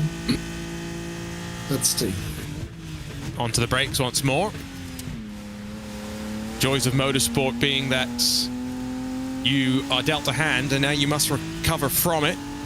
That's exactly what I think Caique's probably been told in the ear by those behind the scenes, team behind helping to power your way on through all of these difficult situations, whether it's in a long 24-hour endurance race and you get involved in incidents with traffic, or it's a short race like this and you still need to try and get to the end and hope that if it's not a spot in the final, at least some points can be loaded onto the board heading out of this trip to Road Atlanta, with a race at Spa coming up next. I think let's be really realistic, Florian. It's not going to get any less chaotic when we make our way into the Ardennes. No, definitely not. But I mean, I think it's Spa to me always is a bit more straightforward. I think that the overtaking spots are quite obvious and so on. So I always like the races in Spa, if overtaking is possible here. But in general, this should be. Yeah, I'm wondering where else we're going to end up seeing these drivers race during the Esports World Cup. Being obviously nice not just to be jumping between the 3 different tracks that we initially had. Shake of the head there from Caique. Can tell that a little bit down and frustrated with still 8 laps left to go. It's obviously... Yeah, he's disappointed for sure. He was in the position once again to have a really good chance to make it to the final, and also after the start it looked good, and then 2 incidents that really cost. But we didn't get a look at really what happened out of turn 5 either, right, where there was that little bit of contact with Josh Rogers. So, you know, something else that maybe could be kept in mind. Race Control is going to be looking through all of that, and it seems as though DNF officially confirmed for Moritz Lohner. 11 other machines still out there running and hoping to try and find their way into either a decent points finish or, again, those top 6 positions that move your way on forward. Florian, you've been teasing something over the course of the day on camera. There's a little Florian that might be making its appearance in some stop motion BS competition films coming up soon. You went out there and got a mini model of yourself done so you can have some fun with some maybe George Simmons model race cars. Absolutely, and I mean, you know, I'm not so self-inflicted, or no, I don't know what the term is, arrogant, that I want a little small version of myself. But this was the test how these little puppets turn out if you have them produced. And to be honest, I'm quite happy with them. So I'm quite sure we will have some of our drivers, let's say, shrinked to this smaller size, and then we can do some nice content with it and use our model cars that we have and do some really crazy pictures and things here in our office, like a stop motion video. Maybe we will keep you guys posted over the next weeks and see what we can come up with here. But I just love these new ideas and new content forms that we can now create with these with this sort of things. And this is what I love.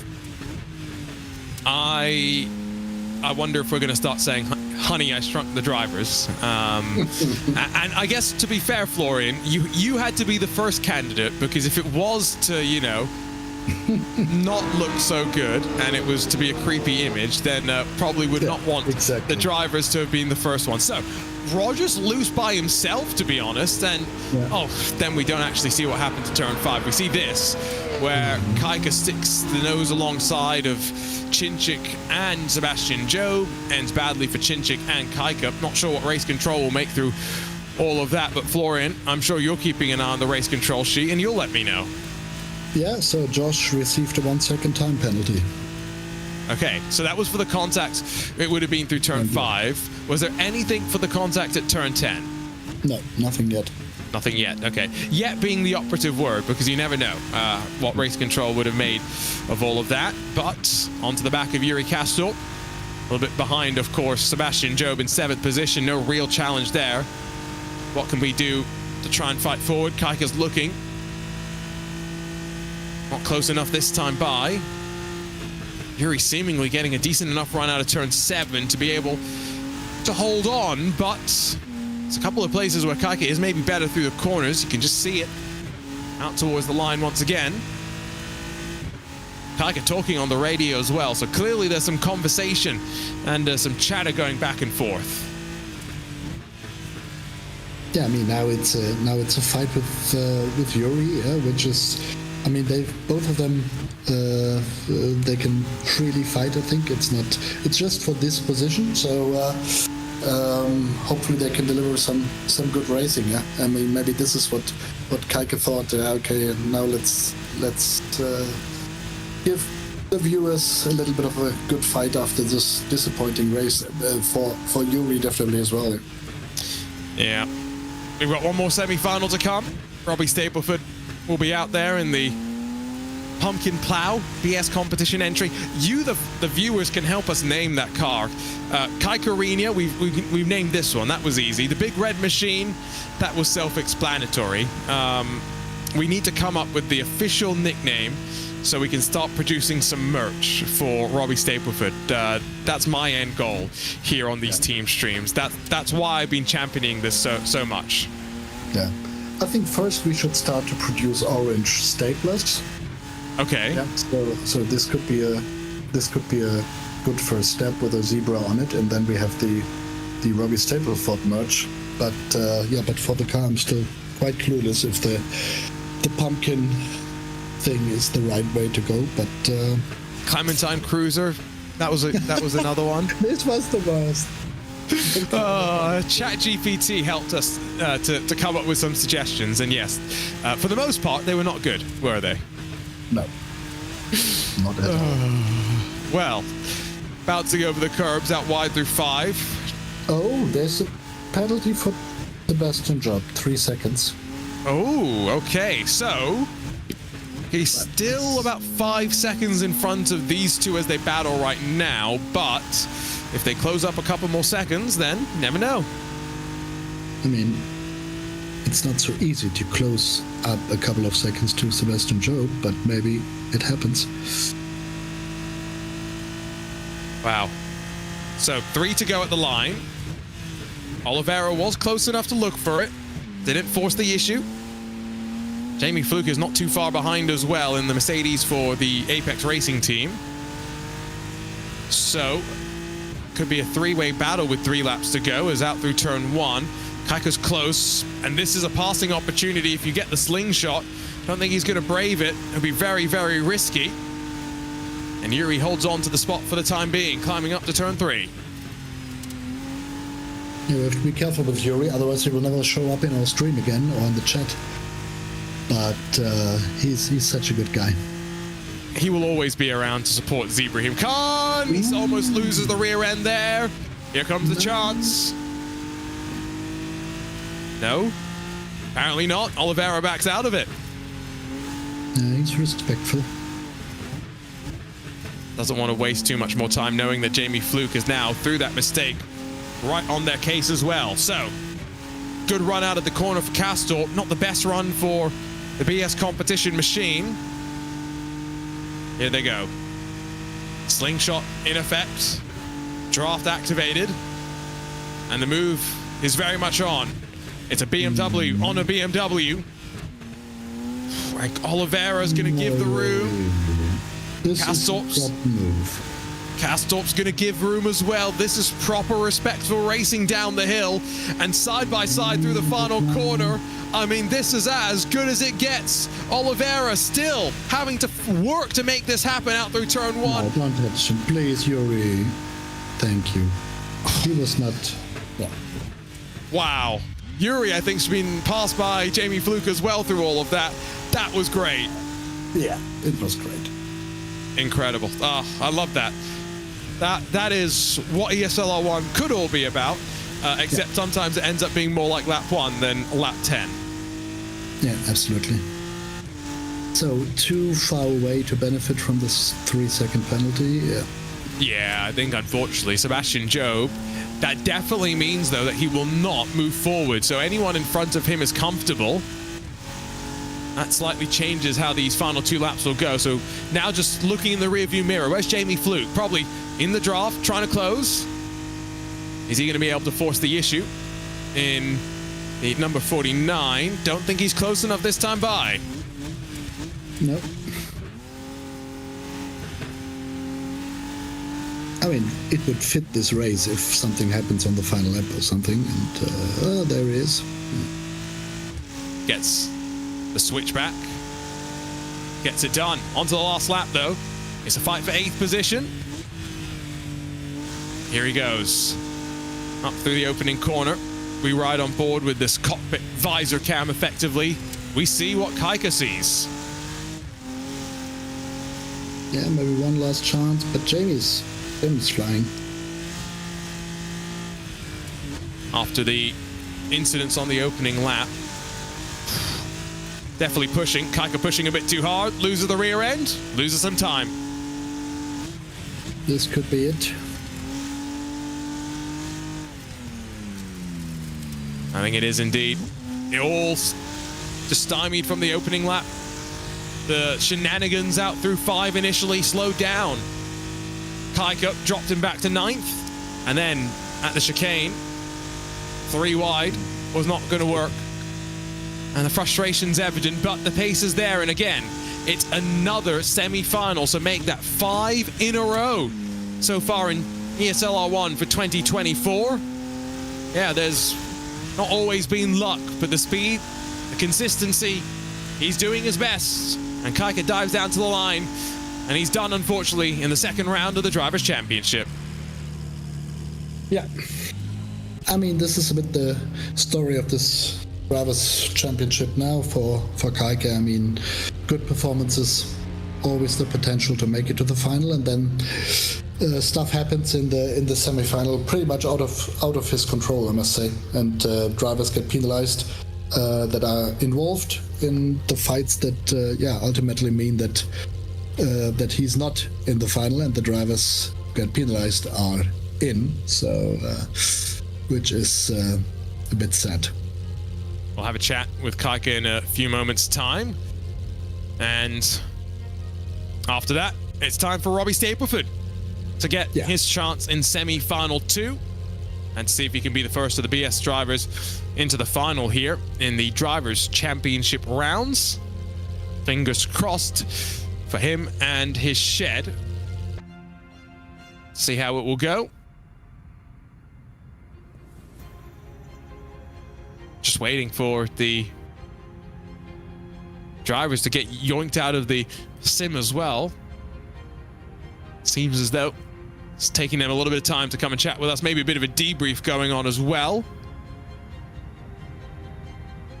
Yeah, I mean, props to Felix van Delft, our head engineer. He's so good and always there to come up with a strategy and everything. So also important to mention him. Sebastian Job got another second. The second penalty, you mean?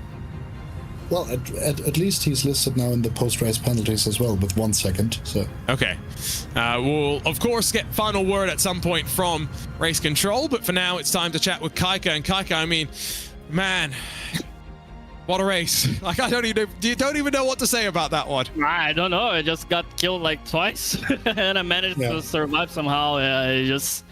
Like my strategy to stay on the inside of the start was good. Like I managed to grab P6 from the get-go. My quali could have been better. Like if I wasn't but at the same time, like unfortunately, Josh somehow got a snap from the curb and everything went snowballing from there. I got was part of it, but that's racing again. Like it's a bit frustrating for the next. Like last week was almost the same thing. Nothing much that I could have done, really. So it just like the pace was good. After spinning, I managed to grab Yuri and fight with him. Was quite a tight fight. I don't know how he went straight, but it was a clean fight with Jamie. But I think Jamie had good tires, and my tires were short from getting shunted and spinning around. And just it is what it is. Yeah, I mean. You need to be there to fight, so yeah. So we'll see. And I don't know where this leaves you in terms of the championship and the top 20, 21, 22 or so, but you know, it all now comes down to next week. If you keep up the streak of semi-finals, you'll be in a relatively decent spot. But you know, how are you feeling going over to Spa? No, I think I can. Spa, I really like Spa. And I think it's a track that is a little bit less eventful than those others that we drove. And Hockenheim and Road Atlanta. and it Spies more like a train race and stuff like that. So I think it's when following cars and being on the right place at the right time I'm good at it. But those tracks and the races are not being very lucky for me.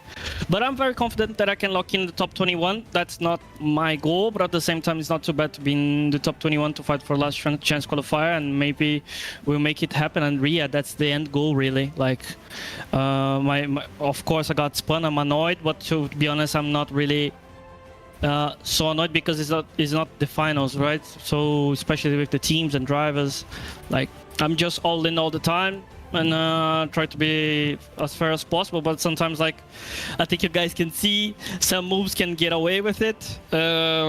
And yeah, I think it's quite lenient, some stuff that allows you to just sometimes just shunt people when that's enough. Yeah, I don't really see it this way, and I won't drive this way. I don't think that's fair enough. Because yeah, to be honest, I'm getting shunted left and right. So yeah. Well, Caique, we'll let you go off and finish your debrief for the rest of the team. Thanks for coming and chatting with us as ever, and we'll see you next week at Spa. Thank you, guys. Thank you for everything. And yeah, see you next week in Spa, and we'll be fast again. See if it'll be another straight semi-final for Caique Oliveira. Well, Florian, it now means we're ready for the second semi-final. Not quite sure how much time we've got before practice or qualifying gets underway, but Robbie Stapleford going to be next up, and he fought his way into the semi-final. Started down in 10th position, and then one by one picked his way forward to 6th. Yeah, I mean, Robbie has shown that he knows where to overtake, how to overtake, and how to keep out of the trouble and so on. He just needs a bit of a better qualifying now. I think then everything's possible for him. It would be so cool to see him in the final. It's a long way, but I must say so many big names have already been in the first semi now. Yeah, let's see. It will be a stacked grid, but Robbie has a chance to make it, and who's crossed? Here we go. You said it was a stacked semi-final once, pretty stacked semi-final 2 as well. Lemonek, Toman, Warren, Wisniewski, Ozilderim, Robbie Stapleford, Johan Harth, House, Benneker, Rietveld, just a handful of the names ready to go. Qualifying about 4 minutes away as we see Robbie out back on track for practice and riding out wide through turn 5. He does need to get the qualifying done, though. That's the one thing that maybe has cost Robbie a bit more over the course of the Drivers' Championship so far. Let's see what he can do. Can he make his way forward to the final after how last round went, not making it out of the semi-finals, Florian? Especially if he wants any chance at the top 9, that seems like a bit of a must. Yeah, I fully agree. Yeah. On the other hand, apparently everything is possible with Robbie, because I remember in the team championship, I don't know if it was the very first quarterfinal of the season, I think he also gained many places during the race. So if the start goes decently well for him, then he can make moves, and he has the race pace like all of our drivers have. And then I think Robbie has this extra touch in racing or during the races to make the overtakes. I mean, it's just an observation. It's not a wishful thinking. So he has proved it. So I hope he can do it again. Hopefully he doesn't have to do it again, because his qualifying is great. So let's see. Also got to just preserve your tires in this, yes, short 12-lap race, but especially out of turn 7, knowing how much you're demanding to want to carry your speed through. It's not worth forgetting that you do need to make sure you're on top of that as well. The order in which they finish practice, by the way, is the order in which they go out for qualifying. So as it sits right now, Robbie would be waiting for a little bit and be going out 9th. Not quite sure if the other drivers, Toman, Lemonek, and Warren, actually intend on actually setting lap times in the session, or they want to go at the end. Because some drivers like knowing what time they have to beat. Other drivers just want to go as fast as possible, because again, all you're trying to do in qualifying, Florian, is beat the 11 other drivers that you're racing. Yeah, for sure. And I just saw that Caique also got a penalty, 1 second, for denying adequate racing room. Oh well. Now, was that for you with the incident with Yuri Kastorp? Was that with Sebastian Job for that penalty that he also got? Did they decide both drivers get penalties? Yeah, maybe. Probably it was this three-way fight that they had. Right. So, I mean, I think it doesn't hurt him too much. I think he was clear by a second or one. I was trying to remember if he was clear of Yuri Kastorp by a second or not. He was just on that bubble, but probably no changes, I think. Yeah, let's hope. Right, well, practice is going to come to a close after Robbie next crosses the line. And then it's over to qualifying. Can't afford a mistake, really. In a field as competitive and tight as this, we'll find out. So, one more round of the Drivers' Championship to come. As mentioned, drivers then get a little bit of a break. They're going to go off and do some very fun things, it sounds like, as well, before they reconvene in Riyadh in the middle of August for the Esports World Cup, the final rounds of the ESL R1 2024 season. That will see both the team and the Drivers' Championship decided. And as Robbie sets a 16.9 in this practice session, fastest in the session is Benica with, I believe that's a 16.7 maybe. We've got some fast times, but some small margins through the field. So I think we're looking forward to what's going to be an exciting session. It's an 8.01 for Benica. Yeah, it's interesting. Yeah, I mean, if you look at these practice times now, and if I remember the qualifying times from the first semifinal, they were slower. Yeah, I think in on average for sure. But yeah, so I think it really depends on the session and the conditions and so on. Because if Robbie had been in semifinal 1 and had done this lap time, he would have been, I don't know, P3 on the grid or something. Well, let's see what he'll do as he now just sits and waits. It'll be a bit of time before we do expect him to be out there, but he, unfortunately, is left with no other choice but to watch. It's always nervous if you're a driver in these situations, these hyperpole sort of situations. So try and keep yourself from getting too nervous and keep yourself as calm as possible. It's physical and mental side of sim racing is quite important. Oh yeah, absolutely. I mean, this is what we also learned over the past years, and we are really looking into it and trying to involve coaches and so on to support the drivers to deal with this with these situations. And this is what we see in other forms of esports. This is what we see in real world motor racing, and now this definitely also is a part of sim racing. I always find it very interesting just looking at sometimes these drivers in the rig, right? The physical forces when they stand on the brakes, and similarly when they're thrown around by the wheel itself in some of the cars with no power steering, like the Indy car, for example. Here comes one of the Guild Audis to get the session underway. Not quite sure who it is, but at least we got a car on track and moving. As out through turn 1, Bono House is the first driver to go. Does Permishov Lemonek already have a slowdown? Let me check. It looks like it. I mean, I think this red super marker. The red is what caught my attention. Well, there's nothing in the... No, the red is gone. So, it might just be a reset. We'll find out. 8 minutes to go in the session. Maybe it was a slowdown on the way to his rig. The quick jump from practice to qualifying managed to give him a slowdown. He was that quick, so... Anyway. Bono House, middle sector, pretty decent. Probably tracking to a low 16.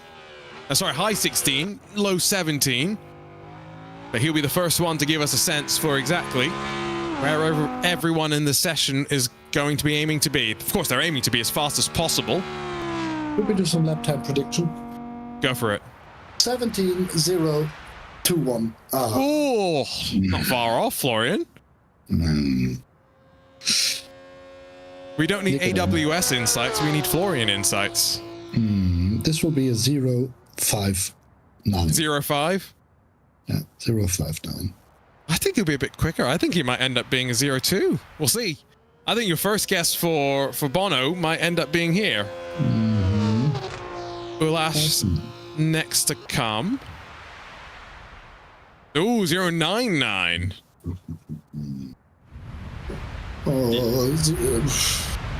No. Okay. Let's focus. Let's focus on actual driving. Why don't we do that? Here we go. Yeah. So if he manages a 16 something, I mean, this is outrageous. Yeah, this would really help him. But I'll predict rather a 17 something. And now the question is, can he also get quicker than in his pretty much botched qualifying in the quarter?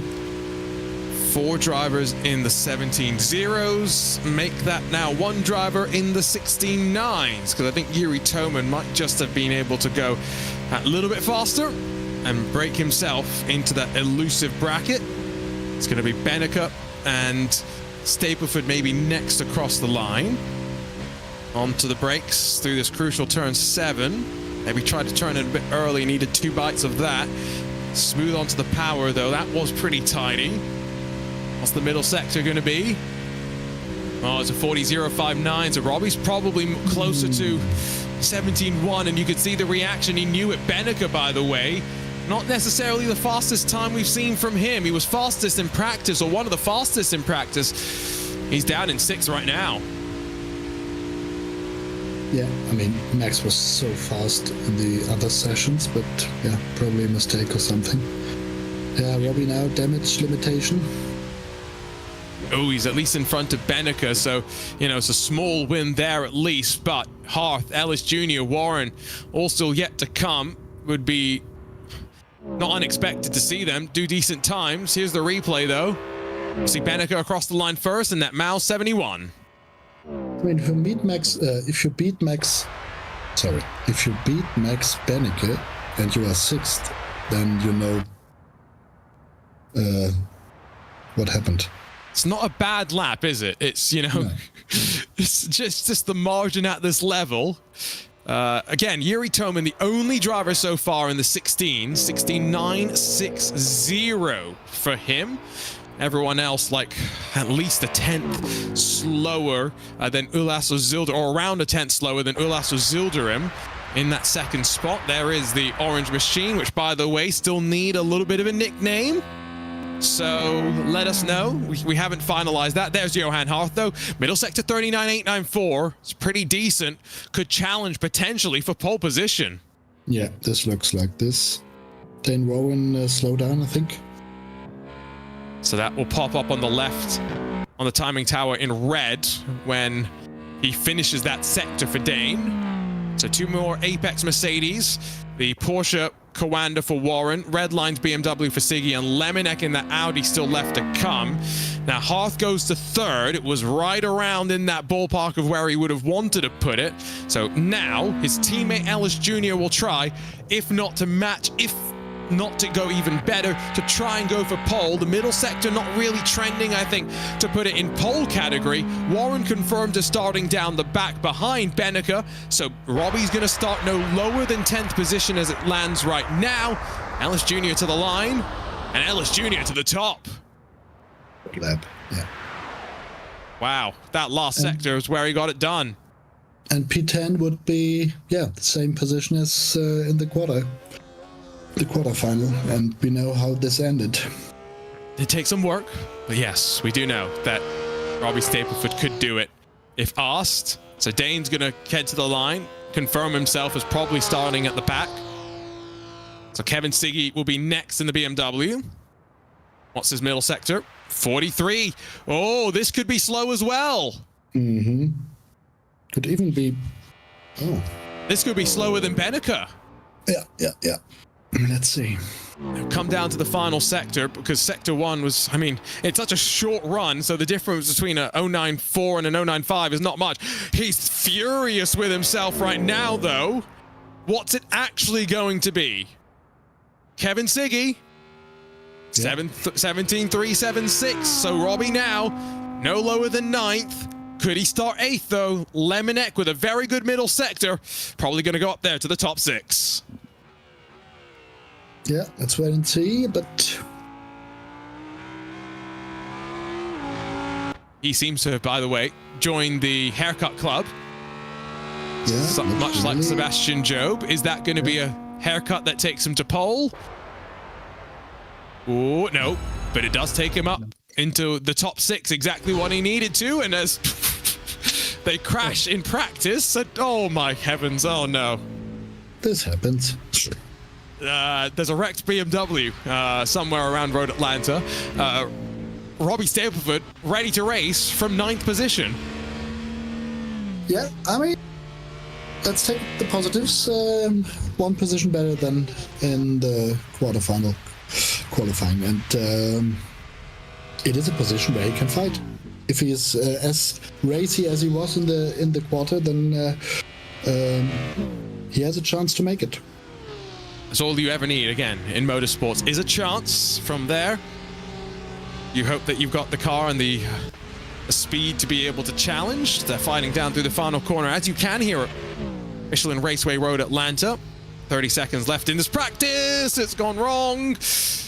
Oh, for Johan Harth or Kevin Ellis Jr., one of the two. And another smile on the face of Robbie, who's just picking his way through all of this chaos like he's got a radar gun or something that's telling him where to go.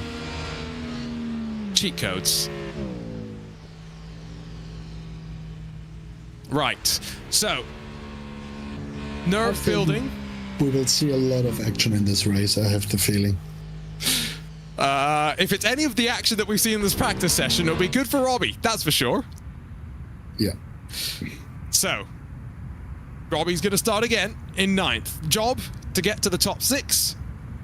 But I think at the very end of the day, even by getting his way into the semi-final, he's put himself in a better spot than he would have been thinking about coming into today's event, given that last time out, first round of the Drivers' Championship, missed out on major points. I finished down towards the very tail end of the field. All he needs to do here is put himself in a position so that next week at Spa he can fight, much like we'll see from Caique, from Ferris, and from Ibraheem Khan as well. But he's the last standing surviving zebra. He's got to increase his distance to the car in front, but he's ready to unleash the ponies under the hood, Florian. The ponies, the oranges, the apple juice, whatever it is in this color. Orange apple juice? That sounds interesting. No, sorry, I got completely carried away by the fruit situation. That sounds like a zebra or something. Anyway, ready to go racing.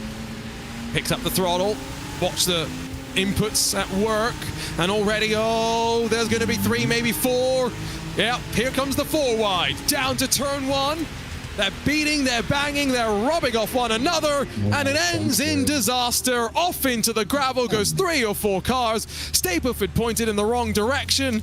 At least he's got a smile on his face, I guess. Yeah, this is the Mazda Cup with 500 I rating, and I'm leading the pack. So, well, not much else really to say about that other than at the back, and with 12 laps still left to go, Robbie Stapleford rejoins the track and will try and salvage a result. Another disappointing semi-final, unfortunately, for the herd, but it's the thrills, the spills of motorsports. Sometimes you benefit, sometimes you don't, and we knew it was going to be action-packed. Unfortunately, Robbie, in the heart of all of it, don't really know if there was much more he could have done differently. They will, again, 4 wide towards the opening corner. He was on the curb on the inside as tight as he could. I'm sure the replay will tell us more whenever we look at it, but now it's just trying to recover and salvage from here. The gap up towards Nikitin Wisniewski is 4 odd seconds. He's fighting not far away from Bono House, then a bit more of a separation to Bennica, to Warren, to Harth. 6 big names, it would seem like, going out here in semi-final 2. Yeah, I don't know if it was really... I mean, if I don't know which the red car it was that made it 4 wide. Was it Max? I think it might have been. Yeah. I mean, then you know it's danger zone, and it will definitely, or most likely, take someone out. And now it was Robbie. Yeah, I think as soon as I knew they were going to go 4 wide, I stood up. I was feeling too much tension from sitting down, so I was like, no, get me out of my seat before it all happens. Leader is Ellis Jr. with Toman, Zildurim a little bit further behind, so breaking away maybe is the Apex Mercedes, but you can see on the track map on the right-hand side of the screen, and they're all still on this back straightaway, at least for the time being. You can see the pockets of separation that have bubbled in between the little groupings that we have. At the end of the second lap, Robbie is now within, again, 4-5 seconds of 11th. Johan Hart and Lemonek are fighting. Benek has joined them as well, so there is still the chance for some points, and points that Robbie really needs. I mentioned it. There's a free one as he passes the stricken machine of Premyshav Lemonek after not making it to the semi-final last time out. Top 21 equation. This is what Robbie needs. Yeah, I mean, we were talking about the rules, and rule 1 is now off track and whatever, and now the next rule is finish the race, wait until something happens, and don't let yourself carried away and being too disappointed, because things can happen here.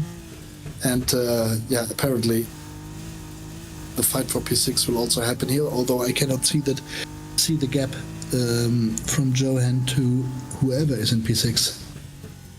Yeah, I can't quite tell that one either. I think if I take a look on the live broadcast, that's Dane Warren, yeah, probably around 2 seconds or so, somewhere in that equation or region. So it's not much, but it's also probably a bit too much, unless there's a mistake to be made to see the margin shrink.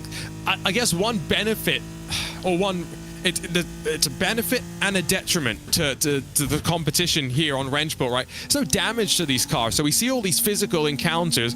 There's no actual penalty to be paid mechanically on track in terms of speed, Florian. It's only what race control does that really impacts the drivers, which does change their mindset when they fly into some of these moves.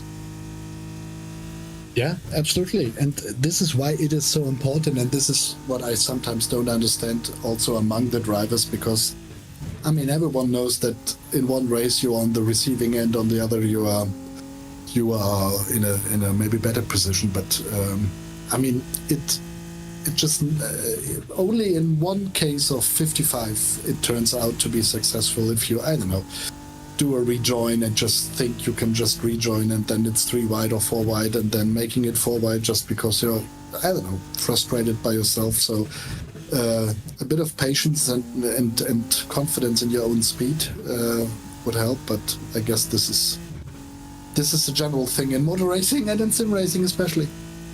And, well, unfortunately, Florian, I'm not going to be here next week. I mentioned that Dara Thacker will be rejoining our team stream for next week's round from Spa, which I'm a little bit jealous of, because that's a pretty fun track. I'm expecting plenty of oohing and eyeing as they make contact and have some fun fights up the top of the camel and whatnot.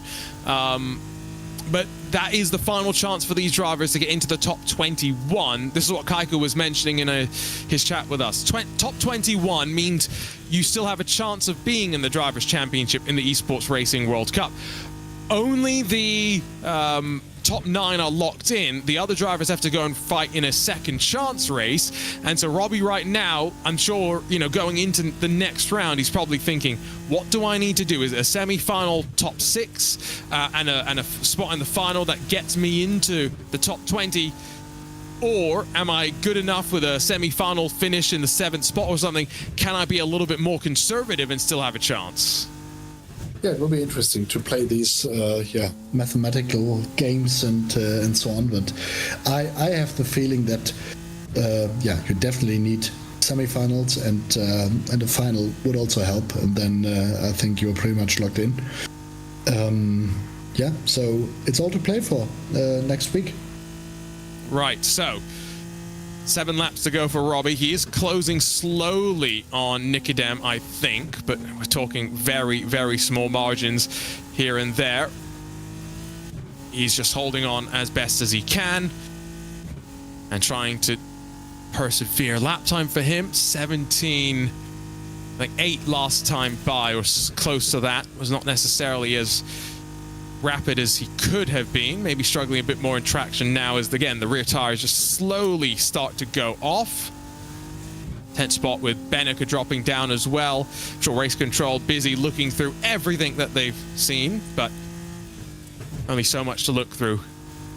So, as we've got a couple more laps of just watching Robbie run around the track right now, I'm curious, you know, the Rocket League team is going to be doing their boot camp, Florian, in a couple of weeks' time.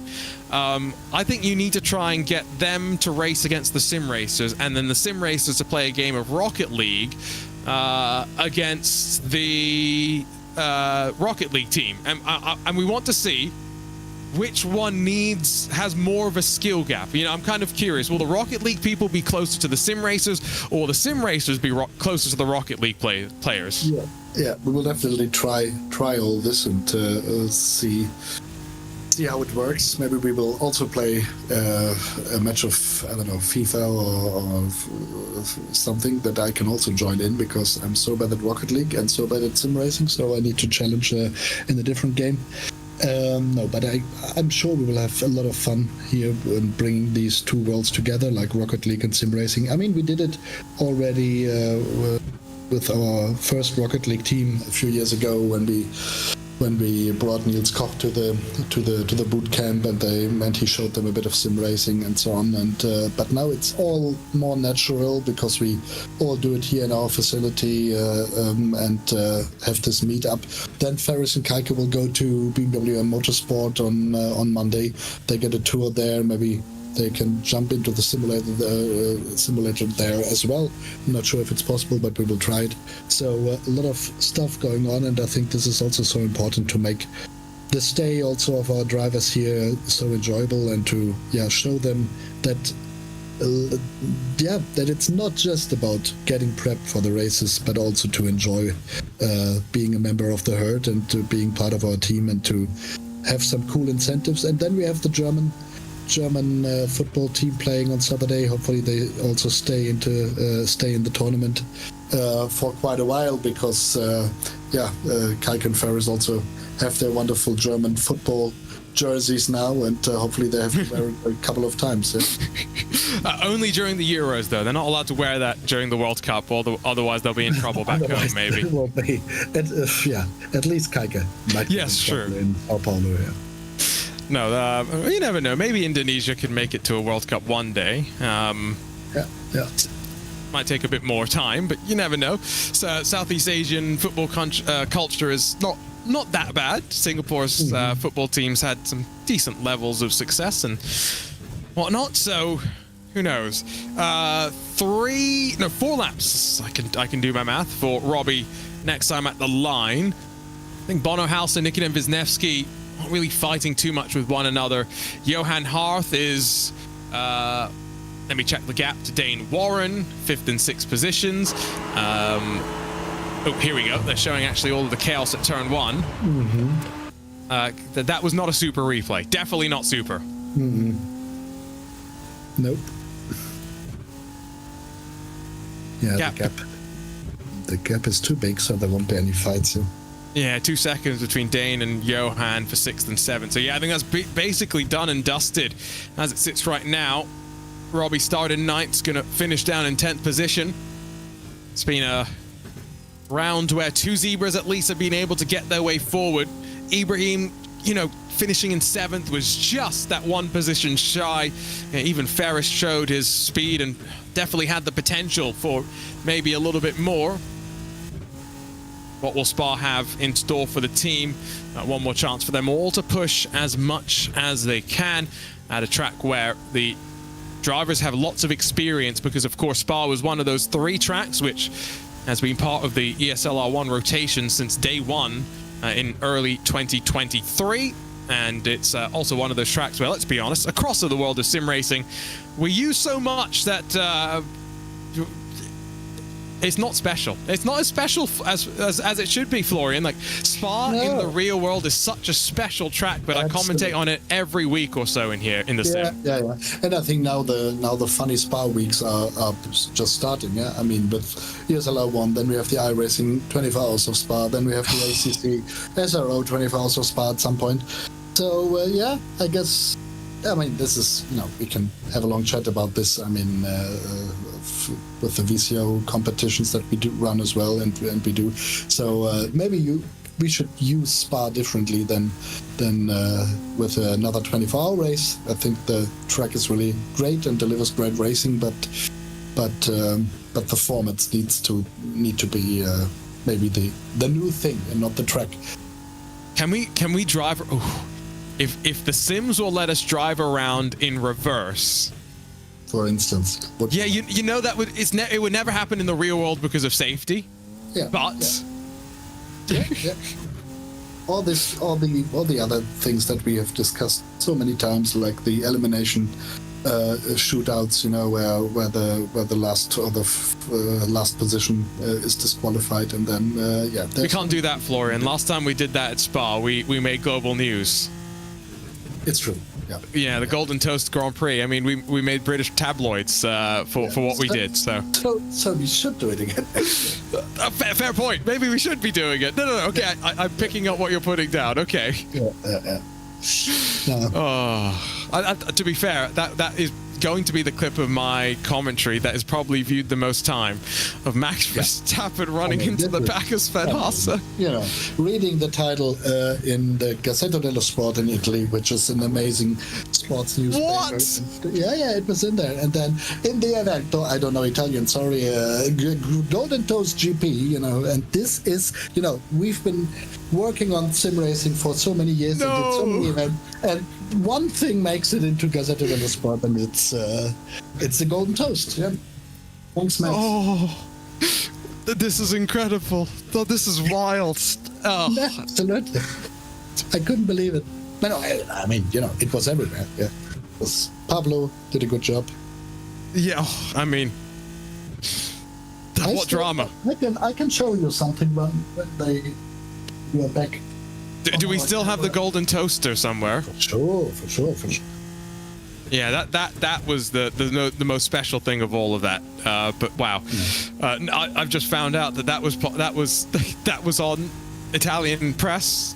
I knew we made the British tabloids, but they'll print anything, if you give them anything. So this was a bit odd. Oh my! It felt good and it felt so horrible at the same time. Right? No. Absolutely. Wow, I've got such a big smile on my face right now. Not for the good reasons, especially not because Robbie did get a free spot from Nikodem Wisniewski. Not sure if race control ordered him to give the spot up there or if there was something else amiss. But 9th position for Robbie. A couple more points, I guess, than maybe he thought after the incident at turn 1. But semi-final at the end of the day, I don't think you can be disappointed with the way he drove in the knockout race to get him to this point, Florian. Yeah. I was a bit distracted, I'm honest, because I was Googling the article that I could send it to you. Okay. Just that you have the written proof, yeah. Okay. I'll print it out next to the British article and put it on my wall of... Is it fame or shame? We haven't quite figured out. Anyway, out of the final quarter, Ellis Jr. already has crossed the line as the winner. Toman, Rietveld, 2nd and 3rd in semi-final 2. Unfortunately, the journey comes to an end for the Zebras here today in the second round of the ESL R1 Drivers Championship from the Michelin Raceway Road Atlanta. Both Caique Oliveira and Robbie Stapleford made it through to a semi-final, but the day ends up coming just short for the both of them, tangled up in on-track incidents. We'll get that chat with Robbie in a few moments' time, as soon as, predictably, I think he'll change his camera around and give us a slightly better angle for what's been going on. In fact, he might already be working on that right now. But, wow, another long day. Yeah. 4 hours on the broadcast, Florian. Maybe not next week. Maybe we'll get Owen Carroll to come and join Dara Thacker next week, and you can be stressed in private. We will check. Yeah. I definitely need a break. Otherwise, on the other end, I've so much enjoyed this. Big thanks to you as well, Arjuna, for doing this with us, and also to Hugo and in the background. I think these team streams have developed really well. Also the ENESCA stuff. So I'm really happy that we could raise our game here. And to me personally, it was such a big pleasure and almost honor to be by your side, because I've been listening to your voice for the past 5 years every Saturday and Sunday, and my kids recognize your voice when I'm just have my laptop on the kitchen table, and so this was great to have this chance to discuss all this with you, and had big fun. I don't know if that's good or bad. The fact that I'm on the laptop too much. But anyway, Robbie's changed his camera around. We'll get that chat with him right now as he joins us in the broadcast booth. Robbie, I mean, wow, another turn one melee. I don't know quite else how to describe that. Full wide was never really going to go well. What were you even thinking through all of that? Well, I was shouting at the screen, telling Max to calm down. I'm guessing he was probably angry, but yeah, what can you do? Stuff you can't make better. So yeah, it is what it is. We'll move on to Spa and finally make the final, hopefully.